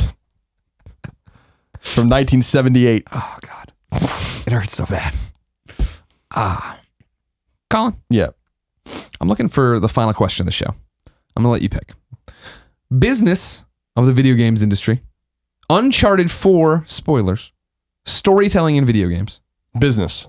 Sick of talking about Uncharted. MWM5461 says, hello, Colin and Greg. Hello. Many times in your shows, you guys discuss tips and advice you have for individuals who want to do content creation and similar work to what you do. My question is regarding a topic I feel somewhat neglected. What are tips and advice you have in studying and getting into the business of the video games industry? I'm not talking about developing video games, the technical aspects of video game creation, but the actual business of the industry. Colin often notes that he thoroughly enjoys studying the business aspects of the industry. Do you have any resources you can recommend to study the business of video games and an avenue in entering the business side of the industry? As a CPA in accounting, I love studying the numbers in various aspects of successful businesses, and I hope one day to play a role in the video game creation from a business perspective. Thank you all so much for what you do. I really enjoy the content and wish you the best as you grow. Kind of funny. So he's talking about resources like not college, but resources as in like sites and stuff like that. That's what it strikes me as. In terms of like where he could go to learn about being on the business side of the video game industry. Because yeah, as a CPA in accounting, so he's already gone there. to college. So I think he wants to know what to do there. I mean, there are websites. So like Games Industry and Gamma Sutra and stuff like there are, Game Politics. There are game sites that are like way off the radar that you probably don't read or have ever heard of that deal more in the business and creation side of games as opposed. So like they're more for developers or publishers than they are for the consumer or the enthusiast. Yeah. So I think that you just start there. I also think that a lot of forums kind of get into these things, and a lot of people talk about VG charts. Let's remember VG charts numbers are totally fucking made up. What you really need to do is like go to like more, analysis driven stuff. NeoGAF kind of gathers those around sometimes. People like Michael Pachter often talk, and EDAR and a lot of these organizations deal more with the business aspects and the ramifications. The difficult thing is that a lot of the publishers and first parties just don't talk about numbers. So a lot of it is hypothetical, and that's why VG charts is in the very least interesting. You just can't treat it as scientific evidence. They basically I think use algorithms. If you're talking, he's talking a little bit about working on that side. I mean, I don't think it's beyond the realm of reason to reach out to people who are at not hound them obviously, but to talk to an HR department at a Naughty Dog or whatever. And how do I get on that side? Because I know at IGN we saw it a couple times where IGN fans who didn't want to be IGN editorial or whatever would go into other departments of IGN, and it was a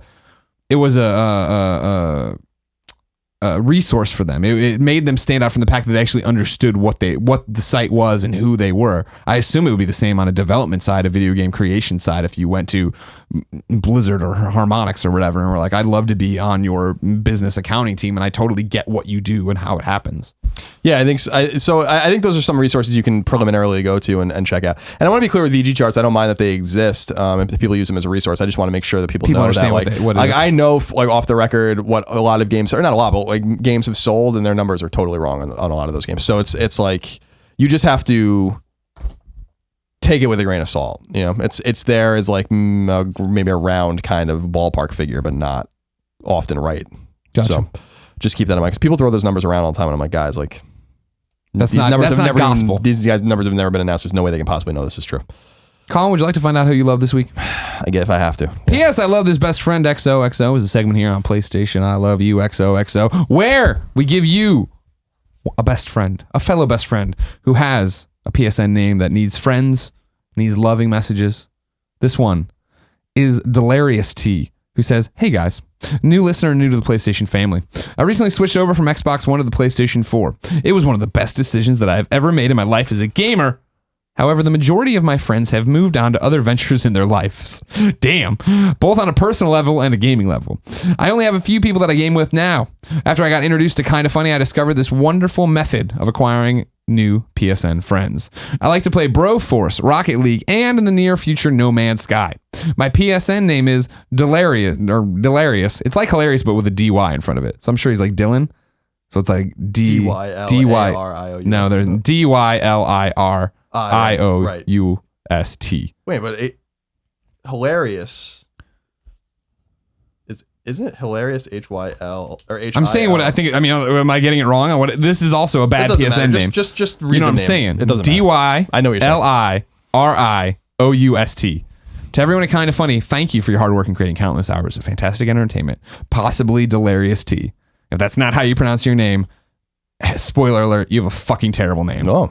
Just spoiler alert. If somebody like a moron like Greg Miller can't read it, that's a problem. I'm going to jump into the worst name of the week because I feel like we've teased it enough now. This one comes from Kevin Perez. Of course, PSN's worst name of the week is a name that you regret and wish Shuhei Yoshida would let you change. This is a long one, Colin. Pack a lunch. You ready? Yeah. Kevin says, "Oh, how this forum reminds me of the dark times in my past. I remember when I attempted to create a unique PSN name. It did not go well for me at all. I spent hours contemplating what it should be. Should it be something funny or something clever or perhaps something that just sounded cool? After hours of standing in front of the screen, attempting names that have already been taken, my mind went to a time my brother owned a 360 and found himself in the same situation. My brother had decided to make his live name and came up with MI Assassin parentheses MIA parentheses Miami and parentheses Assassin. It's a combination of Miami and Assassin. So it's MI and then Assassin, AA Assassin. You know what I mean? Now my brother always complained about the name, but I never paid attention to why. I quickly learned the reason. In my time of media, I took this idea and used it for my PSN name. It was a mistake. I play a lot of military shooters, so I chat a lot. The internet can be very cruel. My first game in, somebody attempted to say my PSN name, and they said verbatim, "Hey, my ass." Wow, that's terrible. I did not think anything of it, but then they kept coming. It seemed I made a mistake in assuming that people would know that I'm the Miami Assassin. I spent years with that name, taking the abuse of people calling me my ass until I could not take it anymore. I left behind the account with the PS3 and took over a new name of Psycho Sicko, which is the username I use now for most stuff, which is also bad. Yeah, it's also with terrible. The PS4. But I would love to have my old account that I used for so long back. Shuhei, please let me change my name. Sincerely, Kevin Perez, aka Psycho Sicko, aka my ass. Thank you for that. Appreciate that. Thank you for letting us bask in your bad names and your misery. You and Delirious T on a little boat leaving Vita Island. Time for this week's forgotten PlayStation game. It's my turn to go, but instead, Schiffer showed up on kindoffunny.com/PSQ and left this one for you. Hey guys, I'd like to submit Skull Monkeys, the PlayStation 1 exclusive for the PlayStation Forgotten game. When I was young, I discovered this game at a video game daycare. He put that in quotes. At a video game daycare. I don't even want to know what that means. It was engrossed by the dark tone, clay art style, and bizarre world, but never played it again. It wasn't until 15 years later that I found it and how weirdly awesome that game is. Thanks, Daniel. What the fuck is a video game daycare? That sounds like... Don't even answer the question. I don't want to know. Mom just drops you off at some weirdo's house and they have video games and you just do that for 8 hours and they smoke joints on the side. Sure. Talk about dank Yarnum nugs. You grind out trophies for them. We should open a video game. You grind daycare. out trophies and you grind up the dank Yarnum nugs. Is that what you do? And then I wouldn't know. Do you put them in the suicide hall? I don't know. I don't know anything else about it. Ladies and gentlemen, this has been PS I Love You XOXO episode 33. Remember, we love you very much. Thank you so much for watching this. We post the show every Tuesday at 9 a.m. Pacific time, covering all the PlayStation news you need to know about. Please go over to kindoffunny.com. Subscribe to all the YouTube channels. There's only 2 of them. I don't say all of them. Just go there. Watch the videos. Listen to the other podcasts. Enjoy the content. Watch Colin and Greg live. Come to my birthday stream on Wednesday if it's not too late already. Twitch.tv/kindoffunnygames, where we'll be playing something on PlayStation from 1 to 5. There'll be the giveaway stream Friday, 12:30 to 1:30. And, of course, Colin's AMA is at kindoffunny.com/AMA Friday, 1 to 2. Wouldn't you like to ask questions about Colin? He said he wouldn't on this show talk about the Neo anymore. I'm going to take this. Can you bring it in every week, though, to put it here? I just need a new controller. That's fine. Yeah. Didn't you kidnap one of mine? Yeah, sure did. Can I get that back now? I think I might have broken that one, too. God damn it. Oh, my goodness. Ladies and gentlemen, every episode of PS I Love You XOXO ends in a song and a segment we call Singing a Shuhei. This is where one of you insanely talented people go to kindoffunny.com/PSM, the M is for music, and submit your song. Remember, I need an MP3 to download so I can put it at the end of our MP3 and a YouTube link to annotate to at the end of our YouTube. I didn't realize the face buttons were different. Yeah. XOXO. That's smart. That's I'm telling you, man, Color Controllers knows what's up. That's pretty cool. What up, Color Controllers? That's pretty cool. I was looking at it, I'm like, What? Something's wrong. where's the square and the triangle button? This one comes from Icelando, from the band The Organ Beats. Hey, Colin and Greg. Long time, first time. Stoked to be writing into you guys. First, I just wanted to say thank you for all you do. I can't tell you how much I've enjoyed your content over the years, and I look forward to much more. My band, The Organ Beats, just released a new EP and music video today, and I really wanted to share it with you guys. We are a Boston-based power pop quartet with heavy 80s rock influences. My little sister and I started out with our first record back in 2009 and have produced various releases since. She is the lead singer / guitar player, and I am the drummer. Prior to this, she, Noelle, was in a band called Damone. Is that how you say it? What do you think? Damone, I would say, yeah. Who actually had some commercial success relative to movies and video games. Their songs were featured in games like Tony Hawk PS2, Madden 07, and Rock Band. Recently, she even performed on Amplitude as one of the main female vocalists featured in the game. I traveled the world with the band as tour manager, and needless to say, it was an amazing experience at the time. Since then, we've kept ourselves busy musically and creatively. I'm really fortunate to have such a working relationship like this with my sister, as we've been able to create a lot of content that I'm proud of. Our EP's title track, quote, Only Human, is a sonic nod to the Foo Fighters, and the video was inspired by Kung Fury. This was our first experience shooting a video done 100% on green screen. Also, my first experience being turned into a human centipede. Centipede. He's a centaur. And then the P, like centipede. All right, I hope you guys dig it. Yours truly, Icelando from the organbeatsmusic.com. I did dig it. Here it is, everybody. Only Human from the Organ Beats. Until next time, it's been our pleasure to serve you.